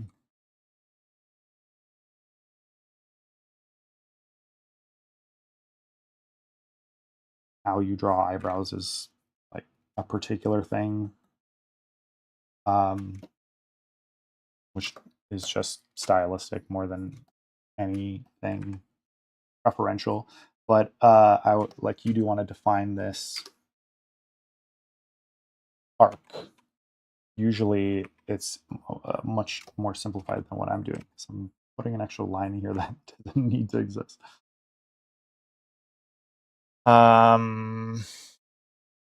Dip. When I dip, you dip, we dip. Oop. Something like this, but no. That's the other thing about drawing digitally, is it's really just about, because you want these nice clean lines. So you're just like redrawing the same line over and over again. Or you're just super good at this weird angle that you draw only, that you would only ever do digitally.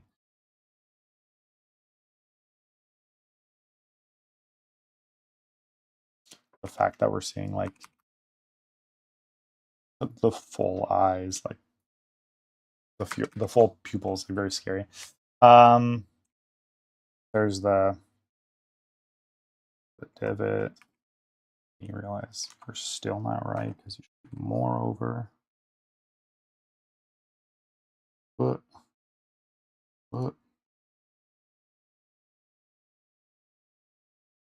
Right, so this is like the top of the cheek. It's like specifically only down here. At some point, kind of something like this. Depending, I have like a strong definition of where I want that. It depends on how particularly obvious that is on a person, but this goes out as a kind of side and then like a more specific back. So it's like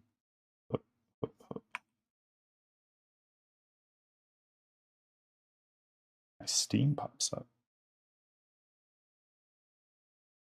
Pretty sure there's like a little plane change in here, but it's just who cares? Who even cares?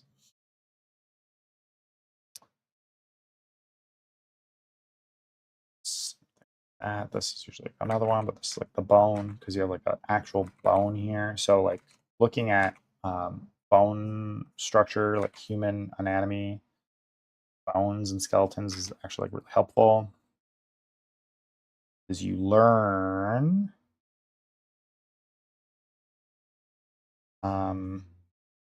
where the solid structures are, and those are like unmovable, right? So when you're doing like a squishy character, if you're doing cartoon characters or animating, you're like, what are the squishy forms that are gonna squish and whatnot? And that's where the face mask and thing that I was showing earlier like come into play because that face mask is what you're trying to squash and stretch. Right, so if a character squints, you're a squint that face mask. Look at that squinty SOB right there. So, right, and then like the eyes would be like in there. Squint. Look at you guys like about to pass like every single dang uh, character art thing that you're about to do. Squint. And these are like eyebrows. Brow, cheek, maybe. But like all of that should squint. And then you want to go with like the rest of the character, like I was saying, like you might have that like muscle area.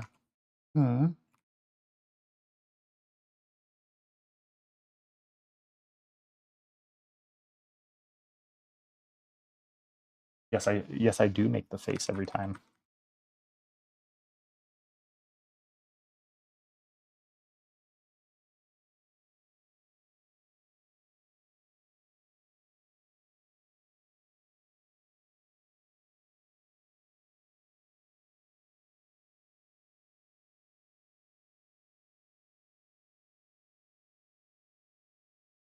Right? And like you get like a big surprise face, you do the other muzzle, you do the other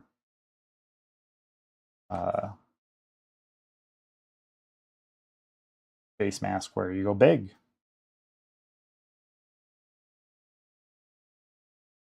This is why Spider-Man is so like iconic, is because they took that face mask and they went, but it's his eyes on the mask. And it's just cute. He's basically like a cartoon character as a result.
It's a very different Spider-Man.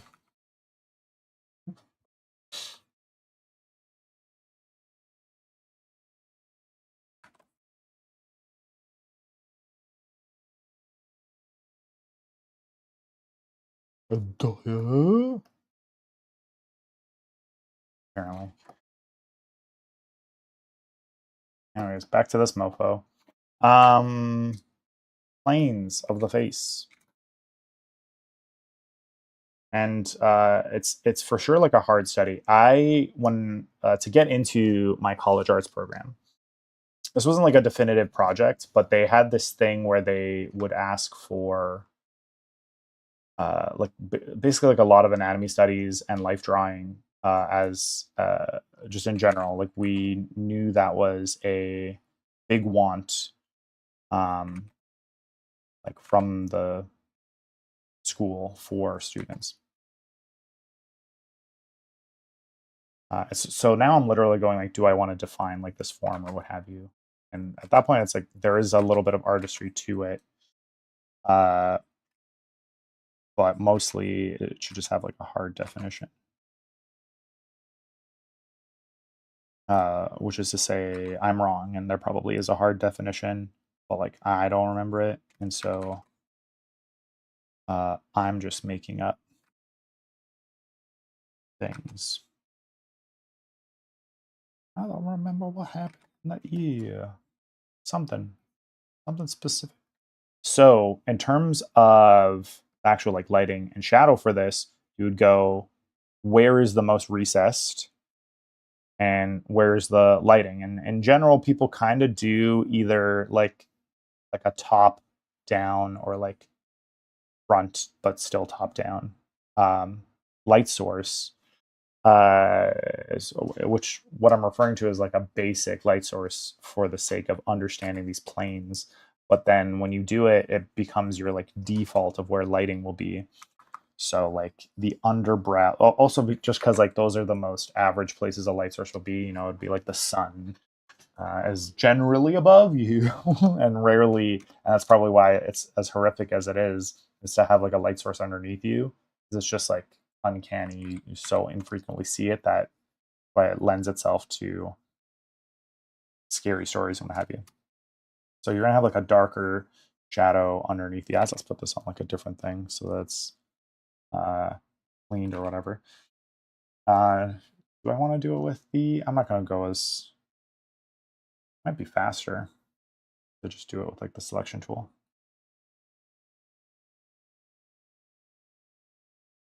Do I want to do it that way? I'm not sure. Because I think I want to like feel it out is the thing. A harder light, the shadow underneath the brow, because that's recessed. The top of the eye is going to hit the light to some degree because it's the top, right? You want to think anything that's underneath now is going to be a shadow. So brow is a big one. Like the under nose, probably going to be like unequivalent. So everything you might deem the bottom is going to be equivalent to that. Underneath the eye, but not like this area. So you want to be like, where's that edge of the eye? And to some degree, you're going to treat this as though it's like a ball. This, if you're giving them wrinkles, this is where like the edge control matters because you're going to be doing each thing as like a new wrinkle. Right? Each kind of improperly placed line and what have you like implies a wrinkle that hopefully you intended, you know? If you're really going for it, or probably inherently you're going to want to see now, I'm like, because rendering in this way also basically means drawing. So it really should be still on the same layer because, like I was saying, line is entirely subcontextual. It's really just shadow that you should be thinking is line. So as you render, you should be like, well, I need less line there. So if you want to get like real crazy with like the eyes, right? The eyelids have dimension to them. They should have dimension to them.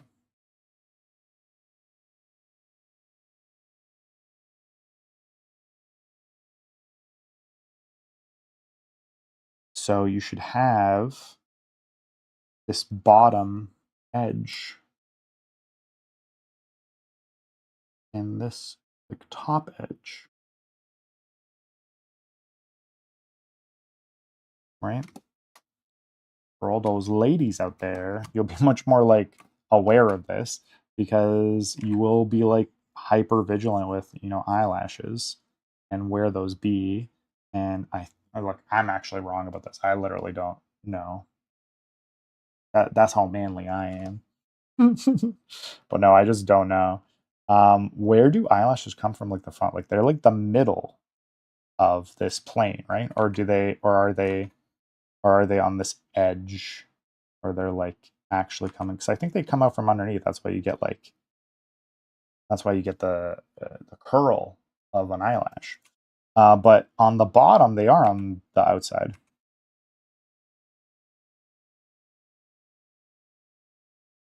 Right? But these are like definitive forms. Like this might be your eye bags or what have you, which is like literally the sagging of this uh, blinky flesh. That's like the whole bottom, and then you'd have that at the top. Again, it's just like the same thing. But light in this case will hit this thing, right? This is a plane, and so this should be like white. Basically working in like the middle. This should actually be like right because the light will hit that. But in terms of light and shadow, this will be a shadow for the under part of the upper eyelid, which goes nicely into the eyelashes. So it just makes it look like you've got, you know, a darker upper eyelid. And that's why even if you're drawing like, let's say men or what have you, characters that don't have, you're not trying to portray as having eyelashes. When you characterize or what have you, the eye, or cartoon eyes, that's not a thing. When you draw eyes, drawing the top lid with like a thicker line than what you might show for the bottom looks good. Because what you're actually doing, like this isn't like a stylistic thing. You get like anime and they're like, if you want a strong character, then draw their eyes, then draw this shape of eye.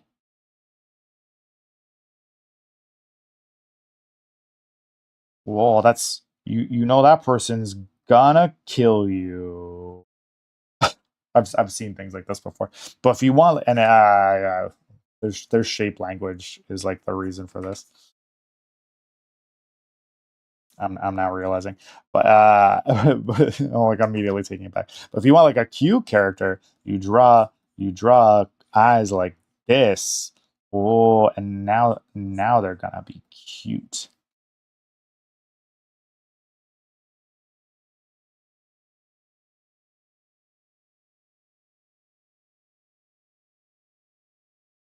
Well, man, it's the eye shape. It isn't. So what you're doing is you're saying this darker part is also you're defining this lid. Lids, man. So all that to say, line is really shadow. God, that could have been faster. Um,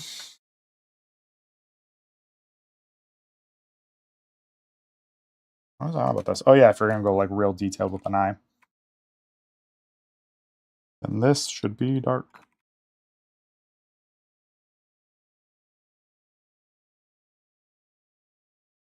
Sometimes I do like to have it be light because then it's more noticeable that it is an edge. It is a plane. Because we're so used to everything I just said. And then the bottom will be the same. An edge. So it's basically like, I don't know how you describe it, like think leather, some kind of like thick wrapping around a ball. And as such, it's like a complex form because it's like an angle like this. Oh, it's like so hard to get like this very specific thing. That should be thicker on the side closest to us and disappear over like the horizon that is the eyeball.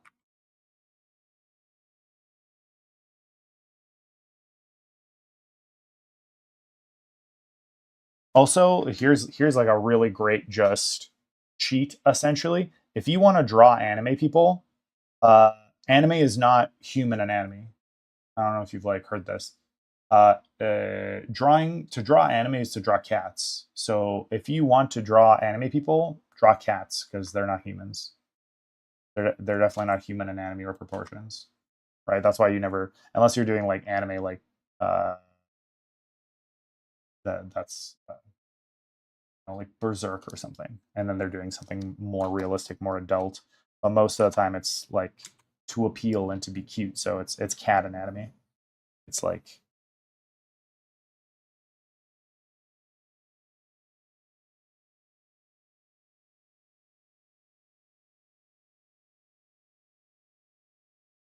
what is a cat? Their nose is like even higher, isn't it? I'm literally trying to draw a cat. I'm not even trying to draw an anime character right now. It's a cat. Wait, I'm literally just gonna go find a cat. Literally just putting in cat. Yeah, that'll do. Actually, a really good photo of a cat. Oh, National Geographic, hell yeah. You know what's up. I'm gonna turn you into I'm gonna make you so kawaii right now. What? I've never done it with this image. I've never seen this image. I've never seen this cat before in my life. How dare you suggest otherwise?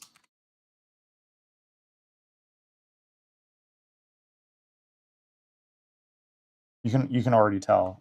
I swear to God. I, you're like, whoa.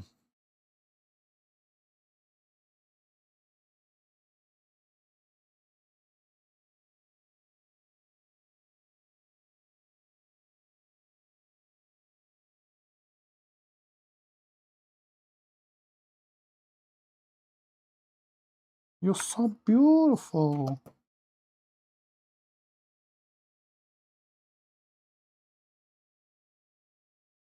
I'm like literally learning so much, and also the furries are probably like losing their whole minds right now.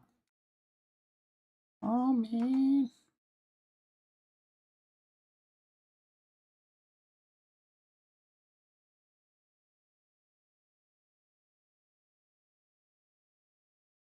And like, how do I turn you human? Be human now.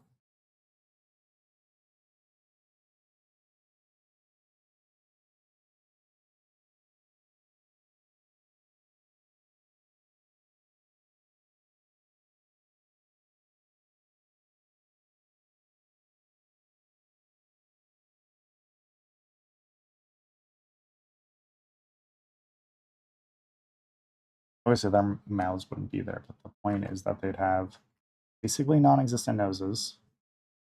And I don't draw anime noses, so I'm just like, how would I interpret this?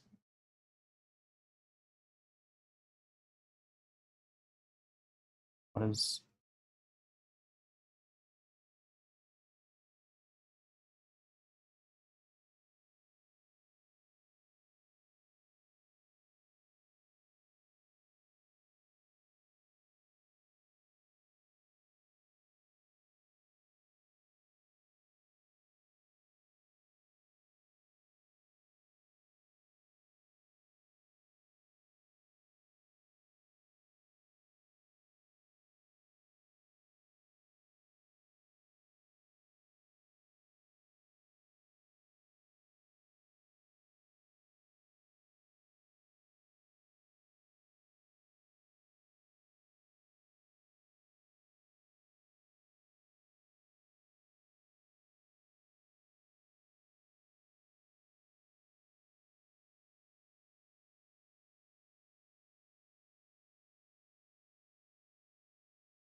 And I'm thinking about, like, where hair would be. So like top, this is the whole top, forehead. Hair should be like coming out from some like little place. Say that this is like an over the shoulder, so she's like, me? Neko-chan?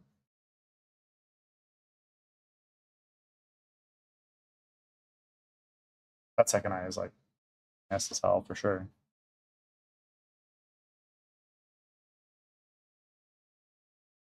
Sort of worked, I don't know.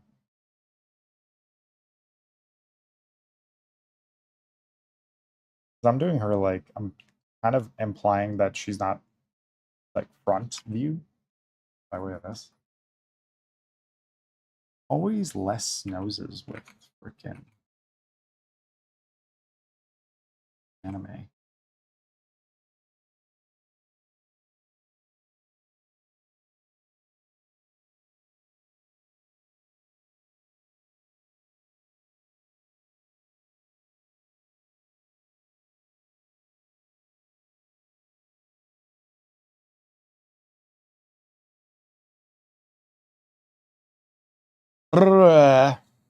But yeah, so for rendering this guy, it's just finding where all these planes are. So darker,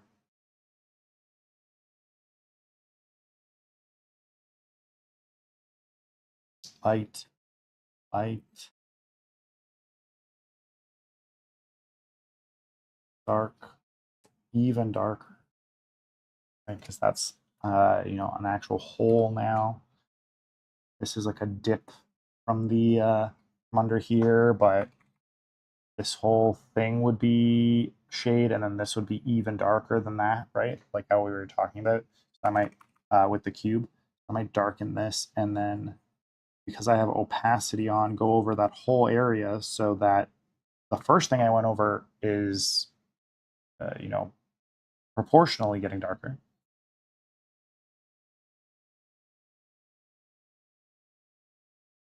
And then this is going to be like, these two things are going to be equal to some degree, because this is dipped. This needs to be dark, but this needs to start to get lighter, so it needs to be like lighter. This kind of lightness that's, you know, the under the top of the jaw, no, top of the cheek, that's what I want to say, should be basically the same as this area, right? This that should be the same, even as dark as that.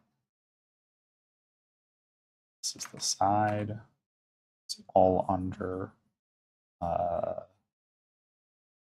the cheek again, so all of that should be dark.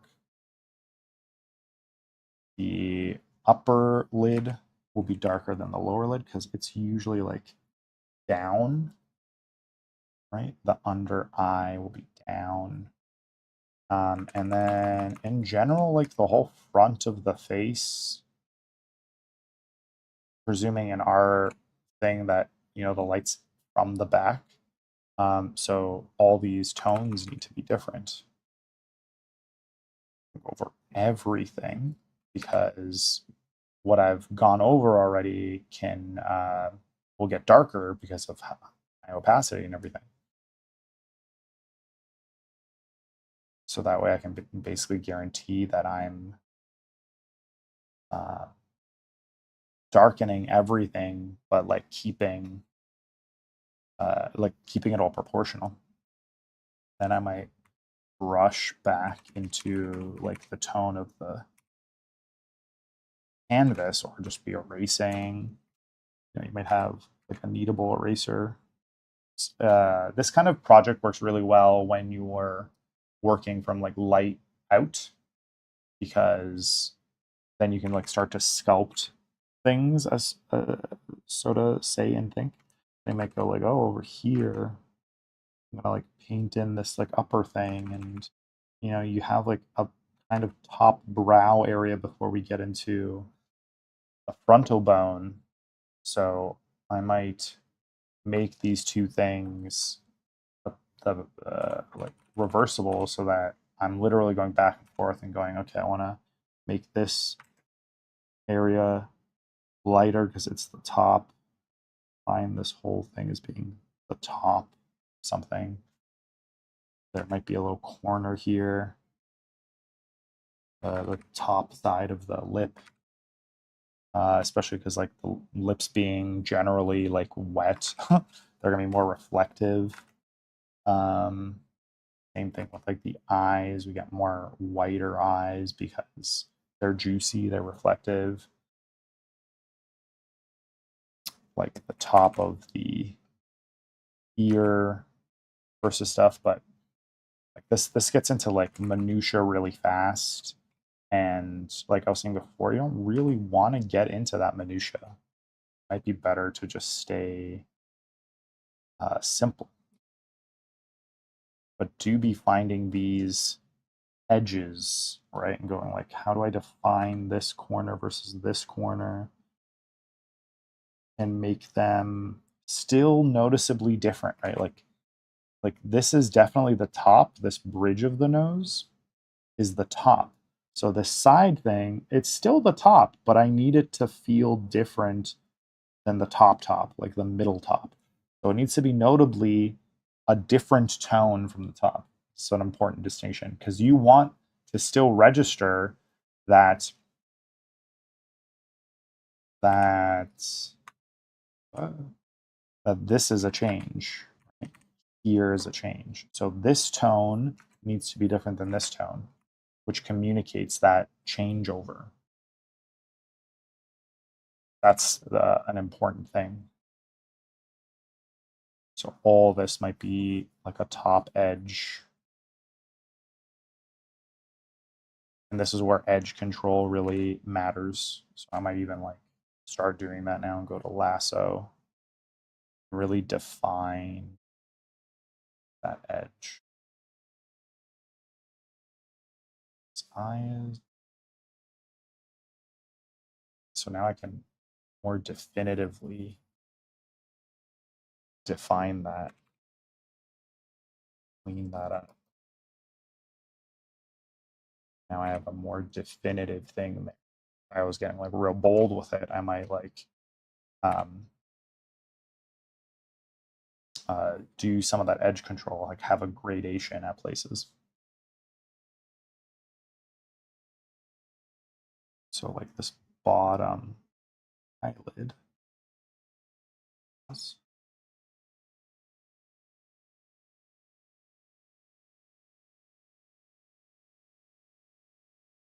I wanted that to be darker, so let's actually do that dark.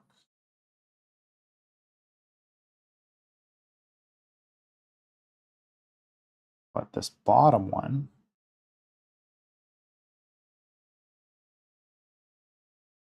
want to catch the light.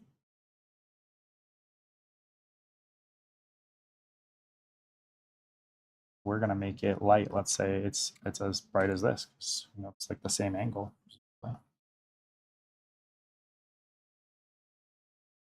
Same thing actually with the top of the eyelid here.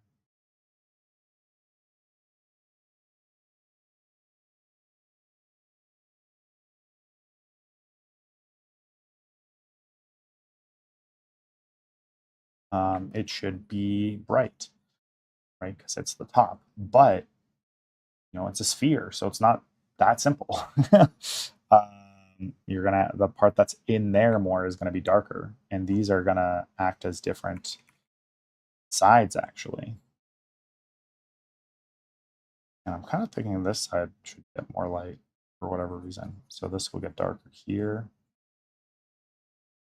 right at this like changeover, and this is what we mean with like edge control, and then it's gonna get even darker in here, just enough that it's like noticeable. And I might like, do I care? Because like it should get darker as we go in more. Well,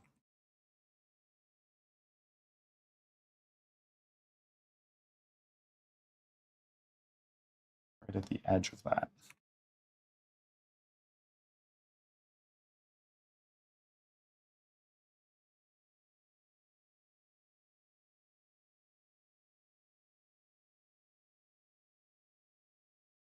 But I think that's more complicated than we would want for this kind of exercise and definition.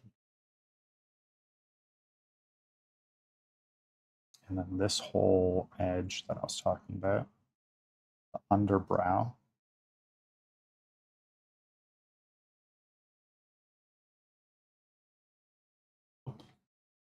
luckily with this I can fix the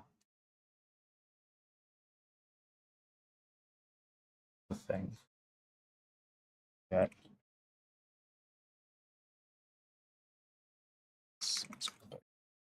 So because I've color picked that, it'll only ever get as dark as that. Which is nice. Right? I would just see how like three-dimensional it's getting, like as though you're looking at a 3D render more so than a drawing. Um, all I'm doing, like these are flats, right? Like the most articulate place is like the eye, obviously. I'm just saying, even at this stage, it's just like this is the top, this is the bottom. That's all I'm really doing here. This whole thing would be the bottom of the bottom eyelid. And you know, it's gonna be something like that. But again, it shouldn't be like that simple. It's gonna be darker on the inside and like lighter on the outside. And then if I want to get like real crazy with it, you see me like going over like several times. It's because I'm like trying to get more of a gradation than this is really allowing me to get. Like with any one stroke, which is nice that I have like the 50 and I'm building up. If I just do one stroke and I have like full weight, you know, like if I press down hardest, it has a pretty definitive edge. And then it's just like, know that that's what it does. But I like to build up because I'm trying to get like a softer thing. I can go more in and then progressively go more and more out to get more of a gradation, have more control over it. So when you're doing this like in traditional media, you should have like more of this control actually. Like I know you don't have, or you wouldn't have um, like the lasso tool, but it's you should, by way of using like the side of like the more broad side of your pencil. So always sharpen your pencil, and you'll see a lot of people. It's so funny because I still don't know if this is real or not, but like the Lincoln method of pencil sharpening is to have a pencil that do like this. Like this is all just like lead, like the lead tip. So I don't recommend you do like this. So like, you know, ignore it. It's just like I always draw pencils like this when I have to draw a pencil because it's like if you're gonna draw it, give it a reason, like exist, I guess. Um,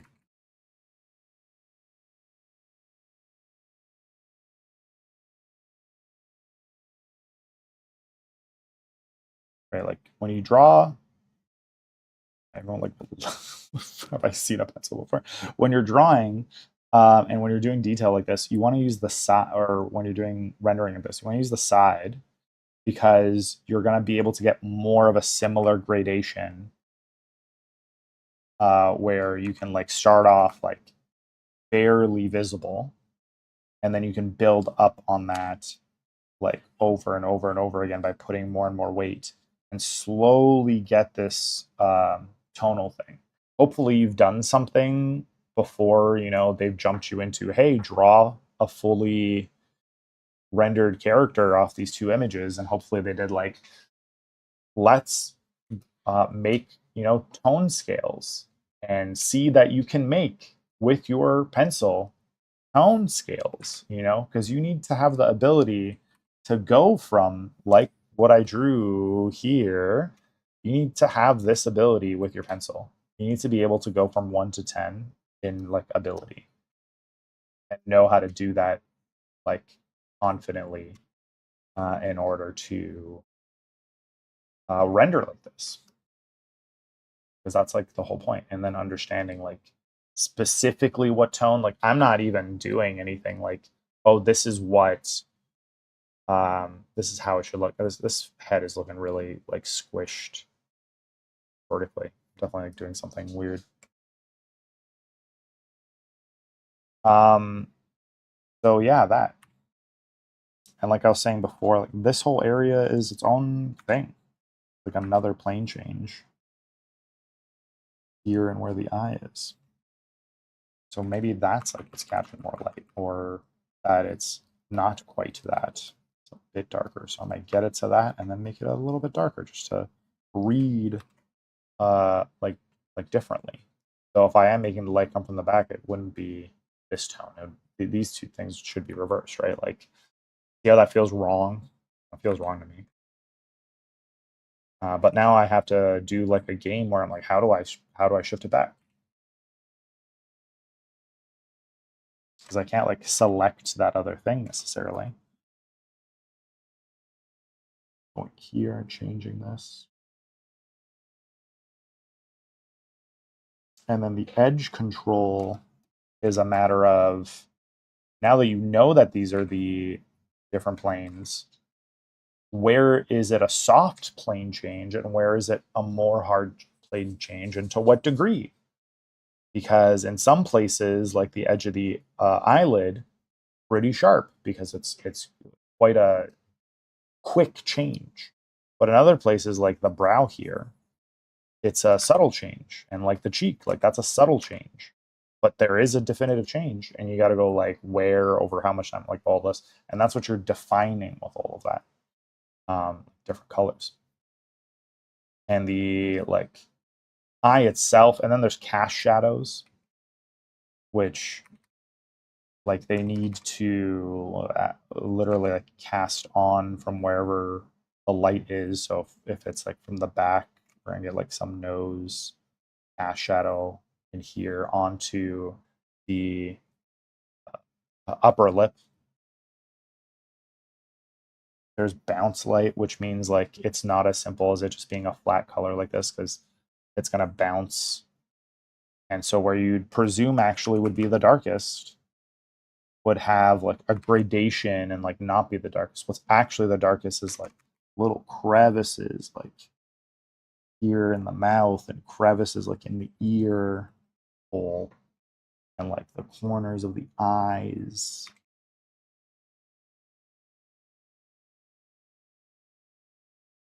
Right?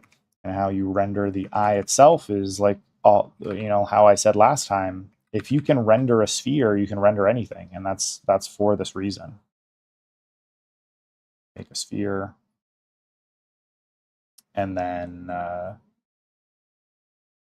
you're going to get the umbra, which is like the darkest part, but it's the part that, and it's the darkest because it's away from the highlight, but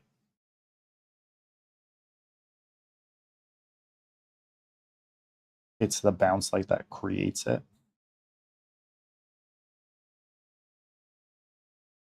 Even here, I'm like, how do I get that nice clean gradation in order for this to be very spherical?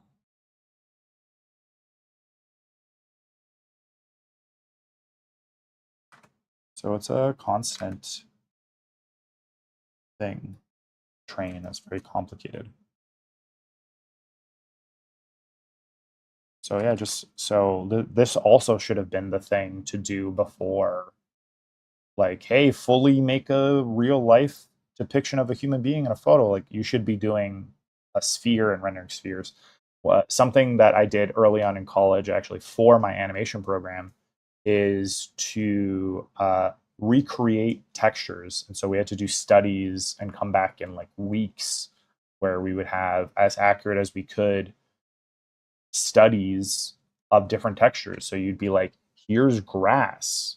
Here's how to make realistic grass. Here's how to make realistic hair. Here's how to make realistic scales, fur, stone, sidewalk, water, clouds.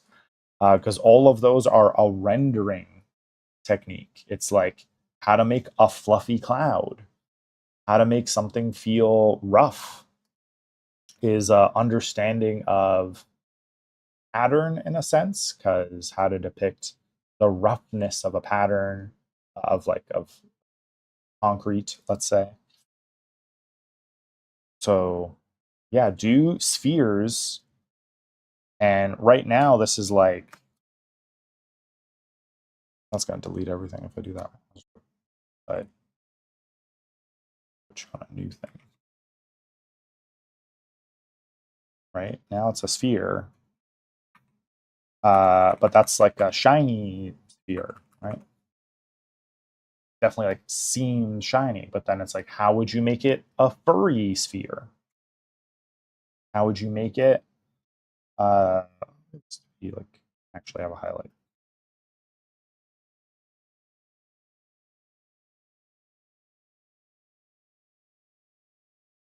You're not feeling highlighted. Oh, because I'm drawing on the wrong dang place.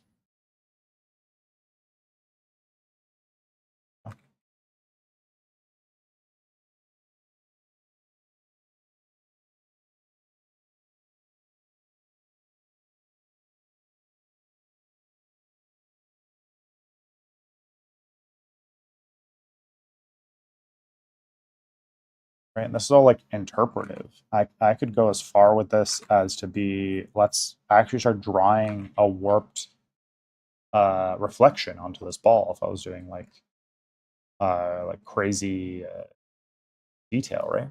But the idea is that there's a light source out in the front here, and it's hitting this, creating a specular highlight. We get some amount of bounce light, so it's assuming in this regard that there's like a ground here in order to cast a cast shadow going back away from the sphere. But this is what it would be like if it was uh, why you like this? A sphere, but if you can do this to a sphere, you can render anything because you understand like the slight, and this is what a soft edge control would be, where the light is hitting it here and it's going across. This is where like the darkest point might be, and then there'd be a bounce light going from some other source. And so you'd be doing that to like the cheek, for instance, right? And this area would be like the peak because you understand that's the part that's furthest out. So yeah, like break down a face like this. I'm sure you can find like a Loomis head or something online, even if you want to jump to the rendering before understanding like the forms. That's something that you could do in theory, but I would say, it's fastest if you just do it. I don't want it to be that dark. And that's all of that.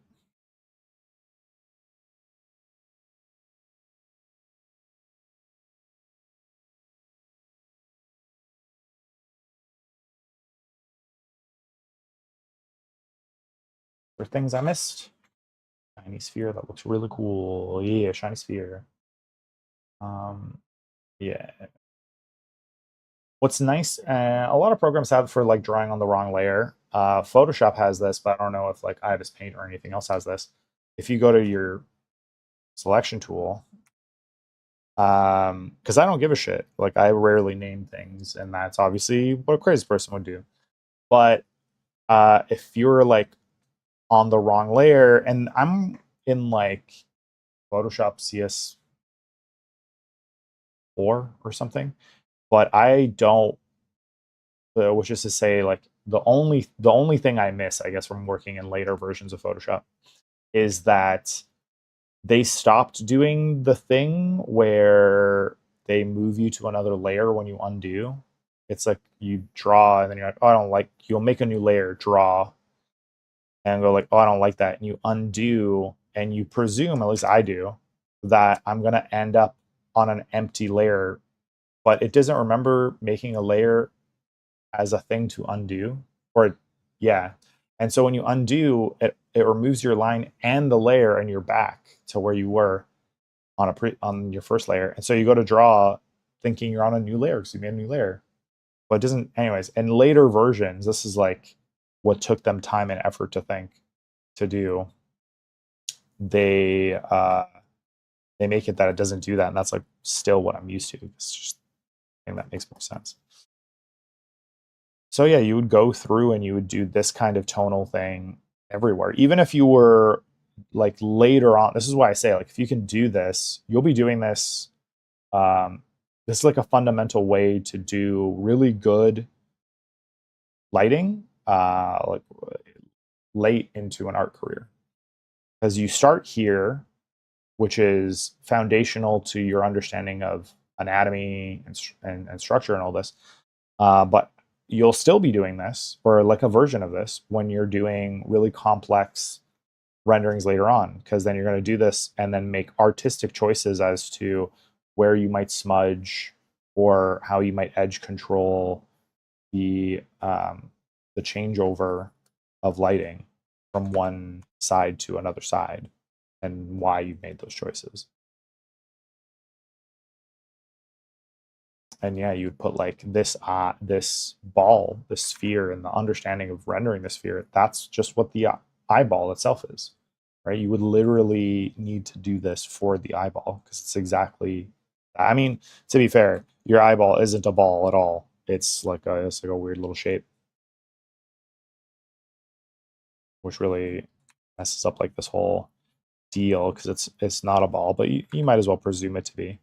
It's actually like ball-ish in the front, but it kind of like squishes into the back and out to the sides. Yeah, eyes are weird like that. So yeah, that's basically rendering. It's being able to get this kind of gradation and understanding where you want the gradation and where you want like a nice strong edge. Okay, so you're gonna want something that's like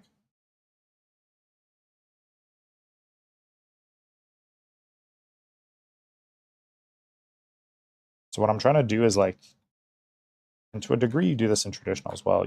I'm like flicking. So I'm like starting here with like some weight and then I'm flicking across so that you're literally getting that gradation.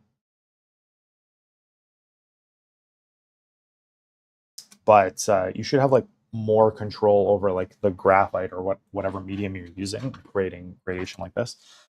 So it's all about understanding where you want like a hard edge, because wherever you have a hard edge is like a hard definition of a plane change, and where you want like this gradation, because wherever you have the gradation you're describing like a slow. So like looking at this right now, right, with this gradation and this hard edge, it's as though I'm looking at a strip of uh paper, I guess, that's like thin and disappearing into like a fog, right? So if I was to draw that, like if I was to put a hard line on that,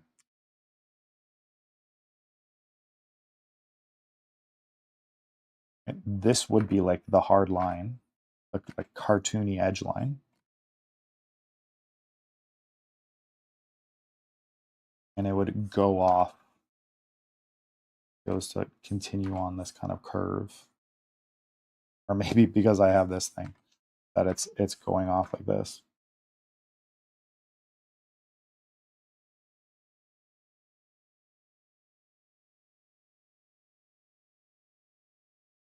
Right? Because of that gradation. It like implies this edge. And that's like in effect what rendering is. It's just that communication like personified. So level one is how do I draw in order to depict this? And then level two is like understanding light and like what you might use it, or level four was it? Understanding how you might use that to articulate things.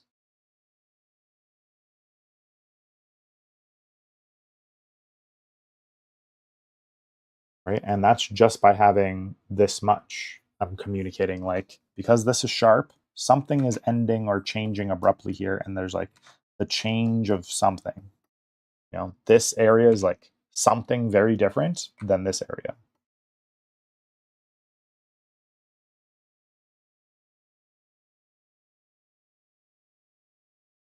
Is like one thing at least, right? And just because of the way I drew this, it's seeming like a perspective to, you know, an intense down shot on like a bridge.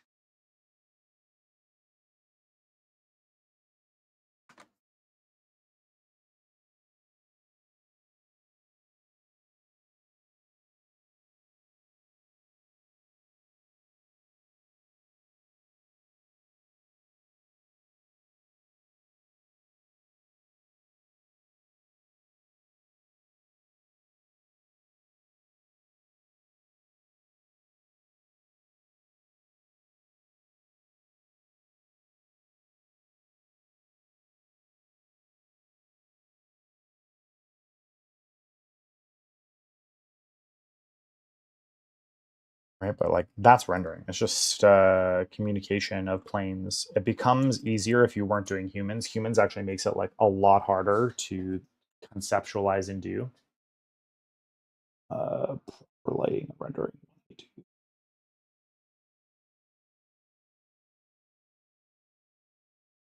Oh, cool notes. Yeah, a lot of my old digital drawings, the lighting, all the wrong places.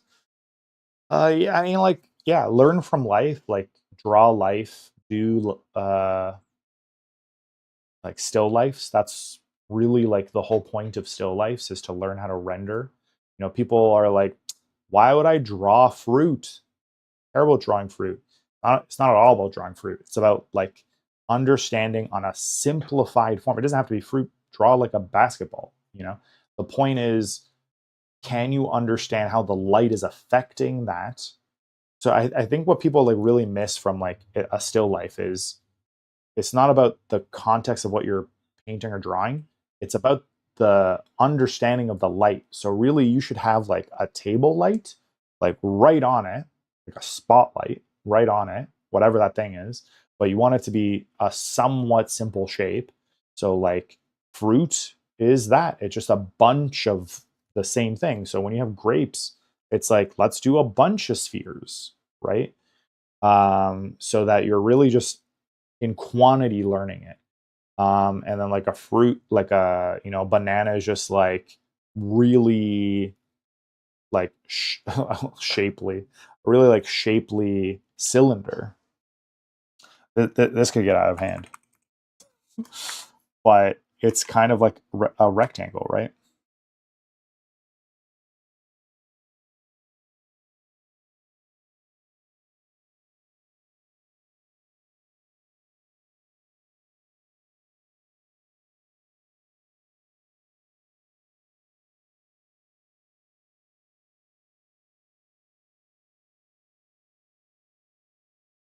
And so it really helps communicate all this because you can go like that's a plane, this is all a plane, this is like itself dark, but also plane changes, which is like different. This is like also a whole different color. This would be even like the darkest thing is it's the bottom. Because of bounce light, this would be the darkest part, and it gradates from there. So let's take this tool and select that plane so that we paint specifically there and have that edge control. And this also should have that same edge control going out from there because this curves.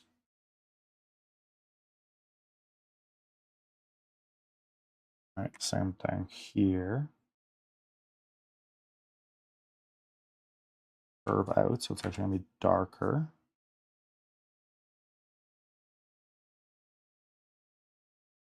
And the top should be, So it's all about like understanding what sides of a thing you're looking at and how to understand all that, the plane change.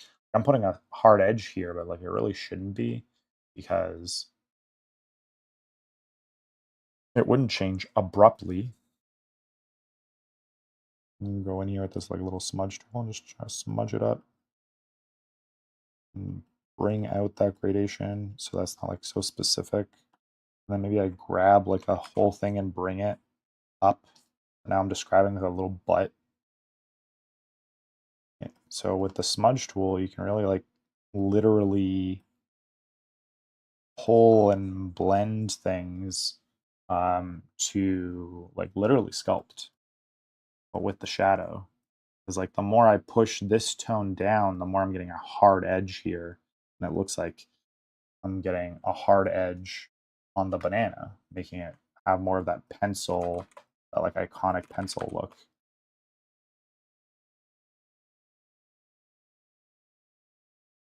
Okay, I can do that on the side here too, because what it's going to do is pull down this down, getting that same pencil look. So you have like this kind of leaf edge, and you could like recreate that by just like working it. But like I find that using the smudge tool for little things like this is nice because you're like sculpting more than you are drawing. It's just more understandable and approachable.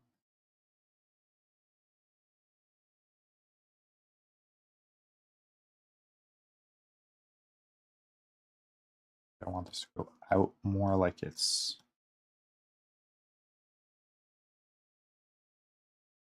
like an umbrella situation.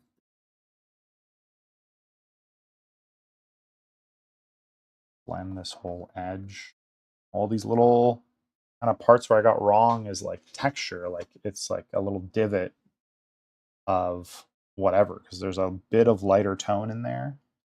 And so it's looking like, oh, this is a higher edge, right? So small to show. Like this is like a higher edge, and this is a higher edge, right? This kind of divots in, right? And if that reads, I could like that and like kind of be more obvious with it.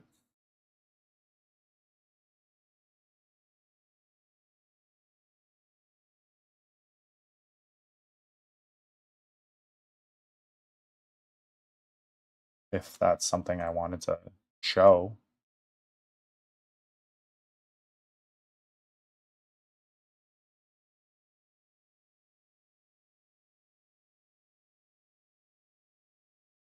And it's because I'm going over this so many times that it's having all that texture that you don't really need. But we do want this darker line.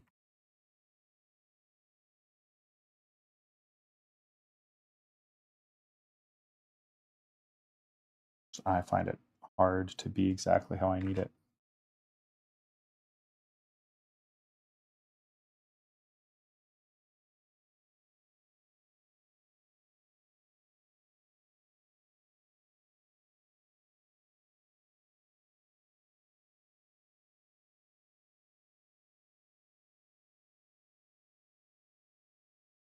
So this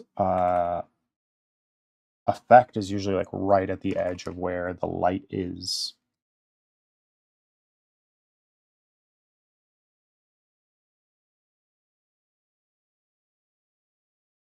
Because the rest is like increasingly more bounce light.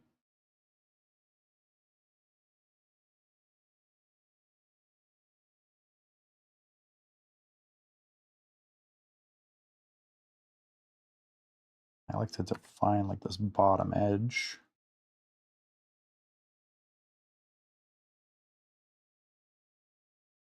I just think it's neat. Just think it's neat. Maybe darker.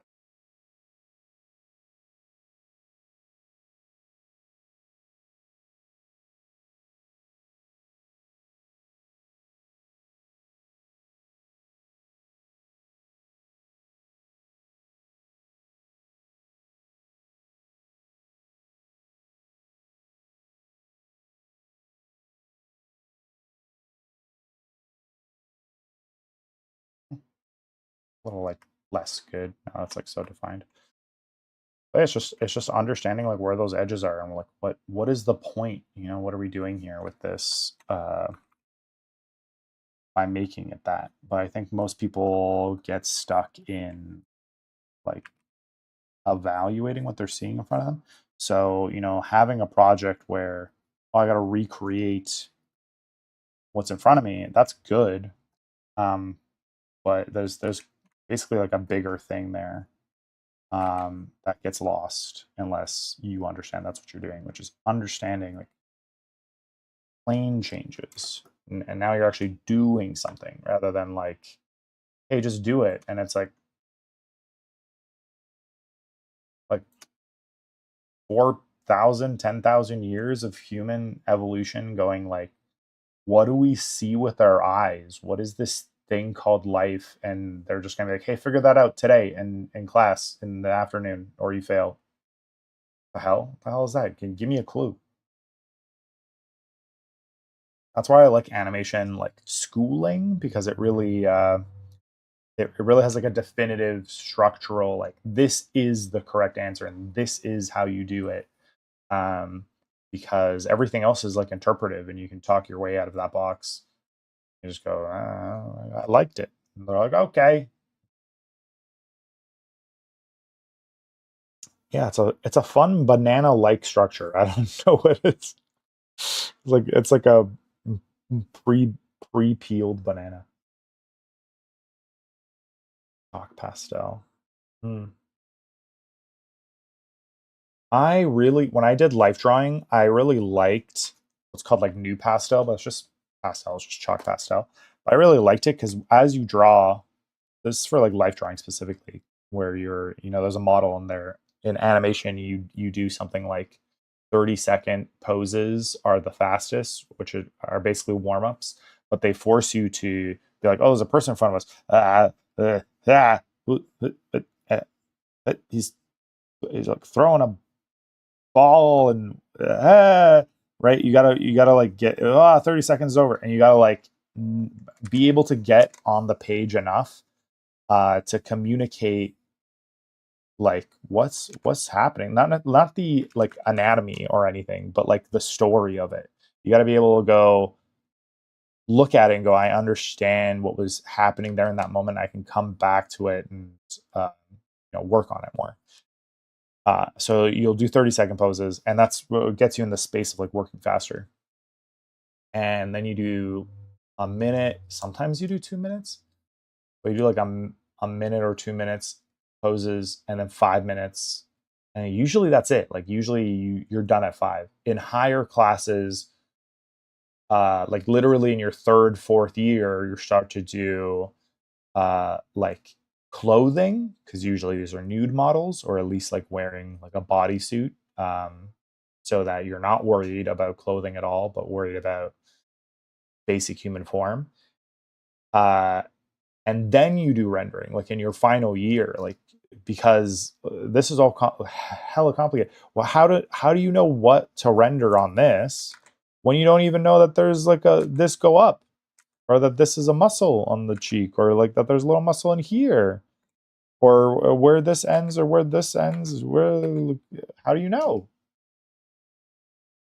Or long poses, figure drawing, like yeah. So we start to do like 15-minute poses in order to learn render, or even like half-hour poses when we're doing shadow, light and shadow.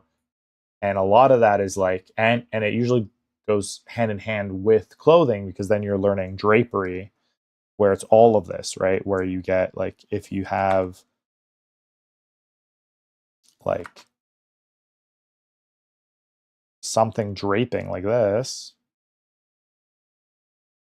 how to render that, right? Because this is like all about what that edge control is that you would then apply to. So when you're doing drapery, you're also doing rendering effectively. So maybe that's what we should have been doing.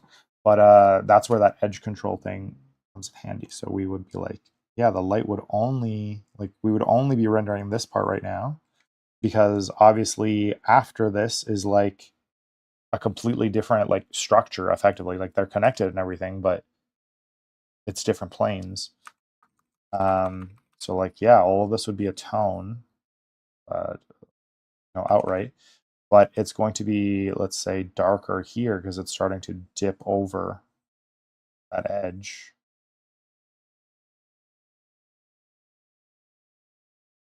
Right? But the darkest would be in the recess, like in between these folds. So everything you're doing is describing this like slow rotation, slow gradation change. And then, but you wouldn't be doing it like this. You'd be, this is like traditional, but this is the thinking you'd be doing while doing this. Yeah, I didn't have the line go all the way down, but I know that this should go something like this and have the deepest recess in here.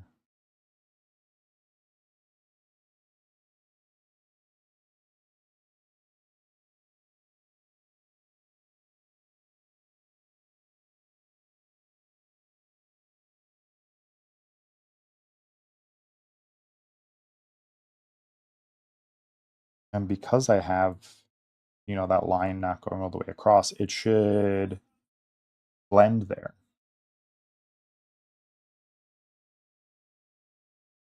Here I have a recess, so I want that to be darker. It starts to gradate around the edge.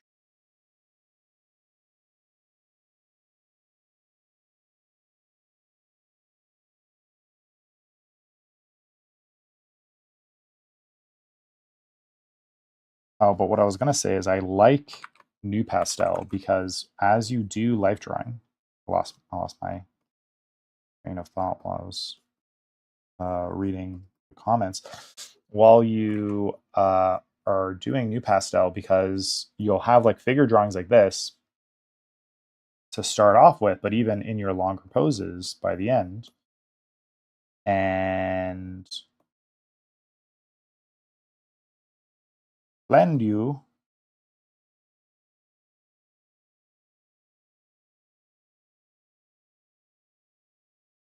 but because see, like if this wasn't the smudge tool, but literally you trying to blend it like with your finger, you'd have more success actually.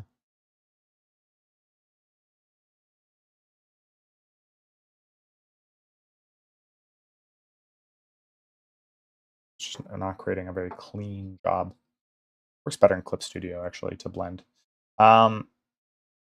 The nature of the new pastel is like you draw this and you're drawing quickly, so you're drawing pretty like committed lines, like to say dark lines. But as you go on, because it's just chalk on paper, you're like slowly rubbing all this out. That's not gonna let me. It's just gonna go crazy. Yeah, because it's just like too much pixel. But you are like blending. You're blending all this and blurring it so that it becomes less a focus and more on underneath structural drawing, and it like loses its transparency and whatnot, which it's doing, but it's just like struggling. After an hour, it'll finally do the thing. And I have a damn strong computer too. It's been doing this my whole dang life. They just like never got better with it. So yeah, you'll get something like this where it's like more smudged as you draw, just naturally, like as you go over your own drawing. So then you still have all of that info, but it doesn't draw visual attention. So now you can go in and use that as a base and like put in, just better anatomy.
Or even you, leg.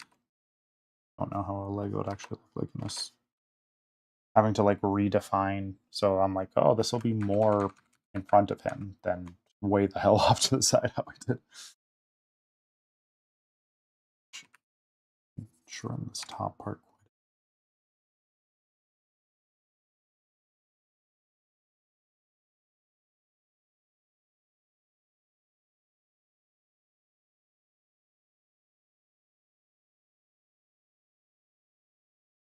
If you rest your weight a little bit more. So, anyways, all that to say, then you go back and you everything's like more blurred, so you can go back and you even like just removing it from the actual paper is like easier, and you can get like a cleaner thing by building up on top of it.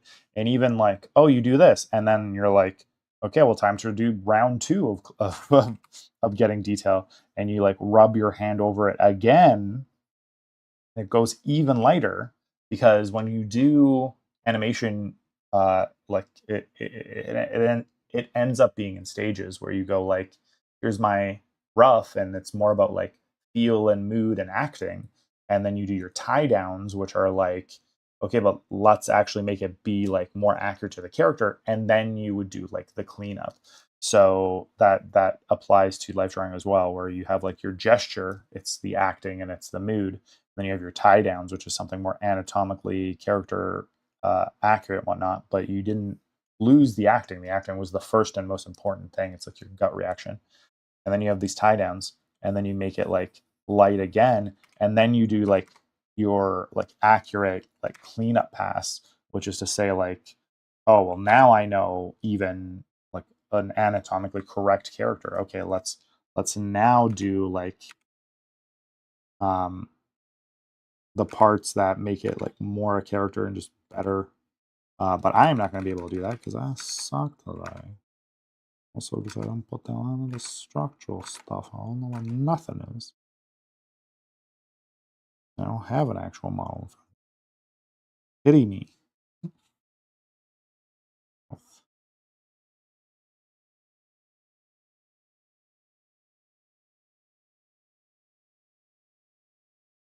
I'm inadvertently doing that.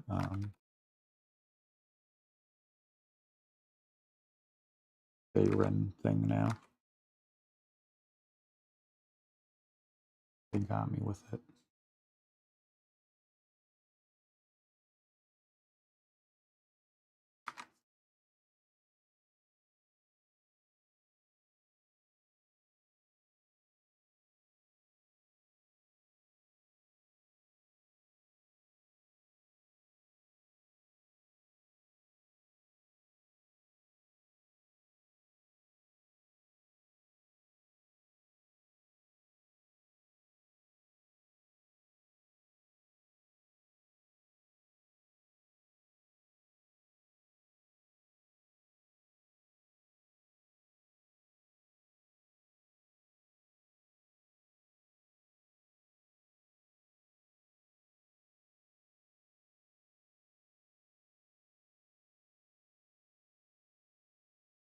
Balls.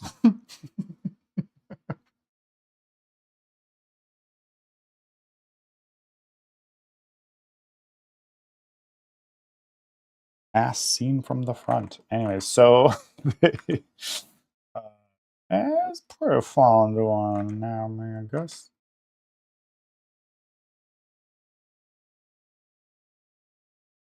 Now there actually like isn't a model in front of me, I'll make all the fun.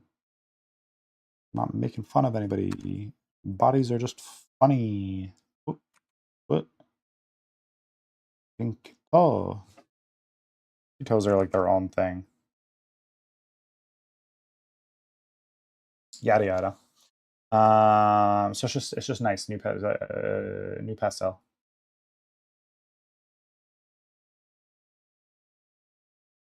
Yeah. Casually draw a pose. So, oh well, luck in this case, but uh, lots of practice. So I've kind of fallen out of this like recently, but I was doing every morning. I would draw using like one of the life drawing things. So if you go to, I think it's called Line of Action, but if you look up like life drawing online, you'll get like this app. I think we talked about this like before, but you'll get this website, and you can draw all sorts of things. But what's nice is that you can set it to be like a class, so you can say your preference of age and gender, and like whether you want it to be a portrait, landscape, or body parts or what have you, like if it's a face or hands. And you can say how long you want each thing, but even better is you can go class, which puts you through a gamut of time trials. So it does all of them, right? It does like 10 poses at 30 seconds. It's 5 poses at 1. And so it does exactly how I recommended, where you go through, because if you just do like, I'm just doing 5 minutes, you're going to be like, oh, whoops, I didn't finish. Oh, whoops, I didn't finish. Oh, whoops, I didn't finish. And that doesn't make you ever go faster. But when you start at 30 seconds, you're like, let me rush in, right? And do as much as I can. And you're still going to be like, whoops, I didn't finish. But you probably are going to get faster a little bit through that. And then when you get to the next thing, the next time stage, you're going to be like, oh, I did finish, because you have more time and maybe you didn't even realize. And then you get to 5 minutes and you'll be well done, probably, right? If you're able to finish at a minute, whatever you were trying to get at, you'll definitely finish at 5, and then have like 5 times more time. And in that time, you're going, okay, let me clean up. But you've like, you weren't precious with it, is the thing. A lot of people draw and they're like, I'm drawing an eye. Okay, I'm drawing a no. Oh, the pose is done. I have no reference now for anything else. The head, the nothing, right? And you're definitely like it's nibbly and it looks poo poo. So, but if you're like not precious with it and you're drawing like this for gesture, right? And figuring it out, you're figuring out more of what's happening, and you're being loose with it. So you're just communicating more with your arm, and like you're in this more awake, thinking, rushed, excited state, and you're able to do more. And then you get to a minute and you're like still doing like all that stuff, but oh, okay, I have more time. Okay, I can like be a little, like stage 2 comes along. Okay, I can focus on a little bit more things, but I'm still moving around. I'm still moving around, still figuring things out like a little bit more, but I'm just moving around. And then, and then like the next stage comes, and you're like, oh, I have even more time, and I still managed to do this. Okay, let's be like, but now you have all this energy, all this expressiveness, and you know how I was saying before, with a white page, it's really daunting. But when you have something, you feel a little bit, it's fine. I've already messed it up. So you don't have like that anxiety and pressure of like, oh, I'm trying to make a good drawing, and like, I don't know if I can do a good drawing. Now you have like all these scribbles that like in your head, it don't matter anymore. Like it's fine, right? And then you can start to like clean it up. So all that to say, like, be doing these, like just be life drawing all the time and draw as much as possible, but like draw from reference from real life, because to draw from your head is like fun, but it's not really educational. You need, the thing you're trying to define is drawing reality or drawing like someone specifically, if that's the goal, in which case like be drawing that stuff until you can imitate it without that reference in front of you. It's about creating a mental library of things. But in cases of this, I was just doing things, and it just like looked like good acting, and then I was like, okay, so that sort of makes sense to what I could potentially imagine people doing. This page I've created is the most like archetypical art class thing I could have seen, like especially with this. and having a banana and a sphere is like scale. I've in trying to hit rendering, I've apparently hit on most things to define them. We've got structural stuff. Yeah.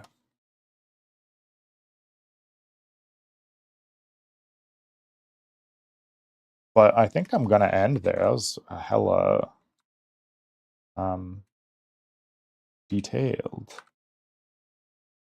That's what a cat is. It just goes like nose right into chin. Ah, that's what was like throwing me, and that's how anime works too.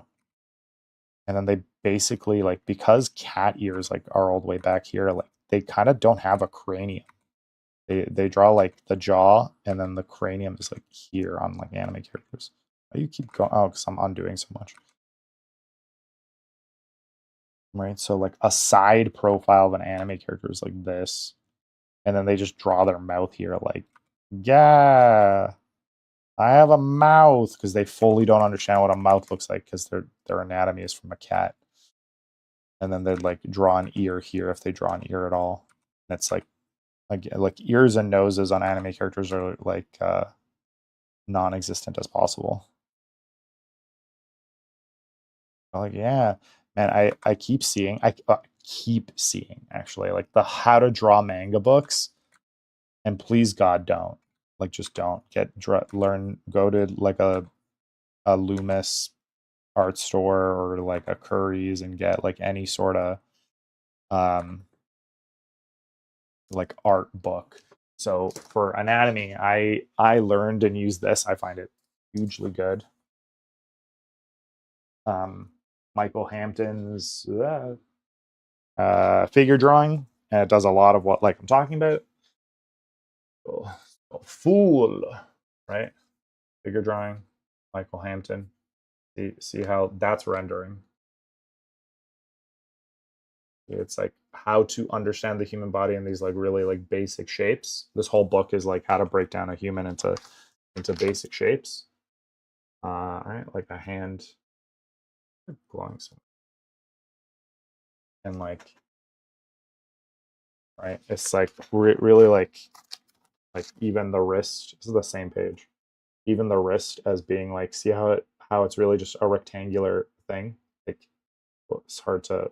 This is all one plane, like the inside of a wrist. You can like basically see it at like literally hard changes here.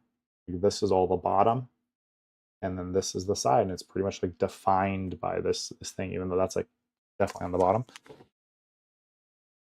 But there's that sort of thing everywhere. Like, you can break down the whole body into just being like simplified forms, like the head.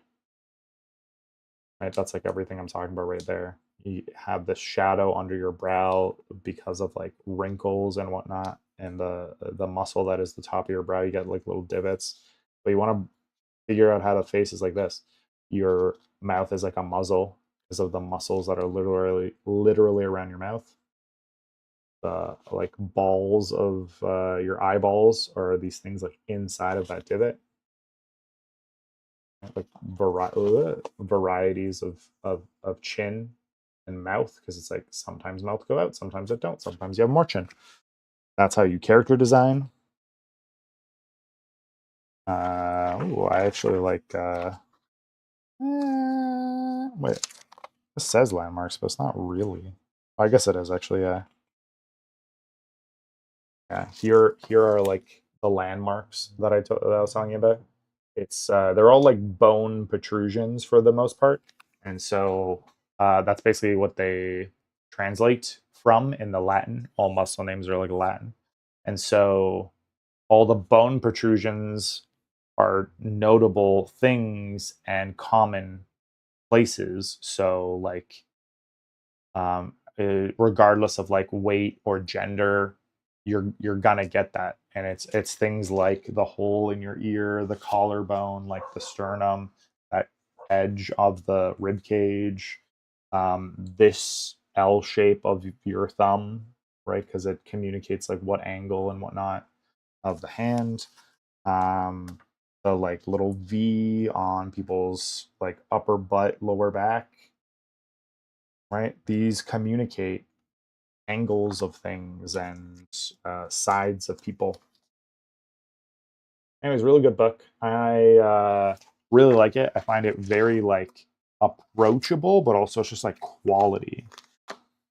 So I was going through this book in particular with my students when I had my class. So it's quite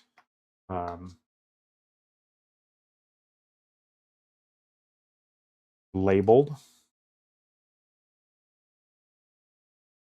And we were just looking at, but I find the like upper arm and whatnot to be like useful. It even goes into like abs and like how to like treat the shape and how to make it bendy.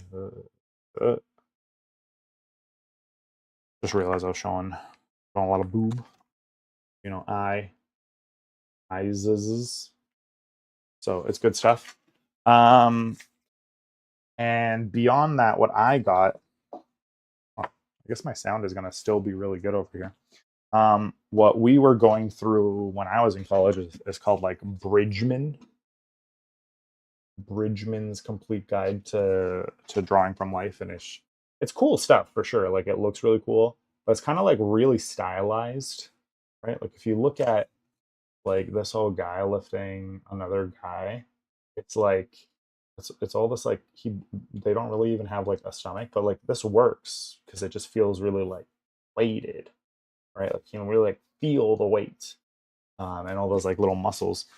But like that's a very weird guy, you know. Like look at this guy.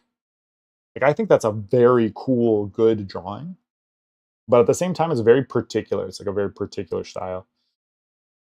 And this doesn't break it down per se. It's very like, here's my style, and here's some. I mean, like definitely super cool drawings. Right? Like how to understand like where shadows would be in the back and whatnot, and how they uh, because all of the limbs work in this tapered thing, the light and shadow is very like on off because like the upper shoulders are up, but then the back is like a shadow, and then it goes out again for like the meat of the butt, and then there's like in out in out in out, like all the way down, right? So you get like this is like a simplification that he's doing. Um, but it's and it's so thick, and like you're interpreting a lot because he's just doing like here's this one muscle, and let us look at that for 5 pages. It's like one muscle in the thumb, you know. Um, while Michael Hampton's is a lot more approachable. You're like, oh yeah, a cube. I've seen cubes. Um, so different. I find that Bridgman is like the old style and the standard basically, but Hampton takes it and goes like, here's how to make it even more approachable and more comprehensive. He's just like, hands, here it is. Less little nibbly things. Yeah. Lots of definitive stoof there. Okay, well, I'm gonna end it. I'm gonna tired. I'm gonna sleep. I thought I was not expecting to do this much, but also like I'm a chatty Cathy. Sorry. I only know how to do comprehensive. You like because otherwise I'd have to speak to drawing one little thing, and coming to me with like lighting is like a lot. But that's the goal. And to be fair, I rarely do this amount of rendering. Like I said, like if you even see my like pieces in the back, I'm usually doing cell shading and less of that like full render. This guy doesn't have any of that like umbral shadow.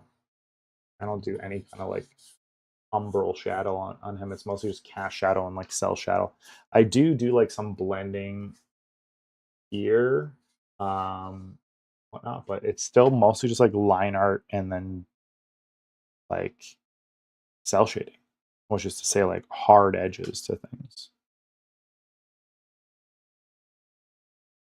Yeah, I could have had like more. It's whatever. It is what it is. I do it there. No, I do bounce light, but I don't do like umbral edge. And yeah, it's just like understanding of light. There's a lot of it. Thank you. Um, it's just understanding light, and for skin specifically, there's a whole thing that you might have heard of because people like to talk about it now in regards to 3D renders, which is that's why renders are called renders in 3D. It's to apply lighting. It's like such a complex thing that they got to go like, oh, now let's get a computer to figure out lighting and bouncing. But you have to, with a computer, tell it to manually specifically do the things that you're trying to like just intrinsically know when you do traditional or just 2D art. Mhm, mhm, mhm. Okay. Well, hopefully that was helpful. And yeah, like look through those notes, do those things I told you, just draw lots of life drawing. Um, yeah, and do the study if you still need to do that project. It's about like really understanding lighting is what you're after to communicate. And what else? Yeah, just like draw from life, put a spotlight on things and just be like, oh, how is that light actually like looking? Look to communicate more plane changes than actual things in like your own personal work. Um, Pick up Michael Hampton's book, and honestly, like don't even like I know it's like a class project, but it shouldn't be a worry of yours, like a thing to deal with for a while. Because like most people that do drawing, like raw, and then maybe get into like color, and then render can often be avoided. Like these pieces barely have any rendering in it. They have cell shading and line work and color. And before all of that, people are usually like, let me make some really clean line. And as far as rendering goes, think like silhouette and work from there, which is like, if you're gonna do the ball, like you saw me do the ball, you make like a dark shape and then build light on top of it, right? So you're going like, oh, light's hitting here. Okay, that side should be lit, and then you can like build up from there, where you're like, where's light hitting? Oh, and then light's hitting here, and then you make that a little bit lighter. Oh, light's hitting here, and it should act like it's being shaped. Find how to render textures. Make studies, or make like a bunch of cubes, or even just like squares, and go like, I'm gonna make this square grass, and then do your best to make best depiction of that, so forth. So rendering is this like really advanced thing, so to speak, of how to make reality out of pigments and tones and stuff. And so first it's just drawing. Yeah. And then presumably this like stays up forever. So I guess like watch it again. I've covered everything. Everything. uh yeah. Sorry, I don't know how yeah. I don't know how to do a more proper outro. I'm just gonna say bye. And I'll see you next time. We have more questions, and hopefully I can actually answer those and not take 5 hours.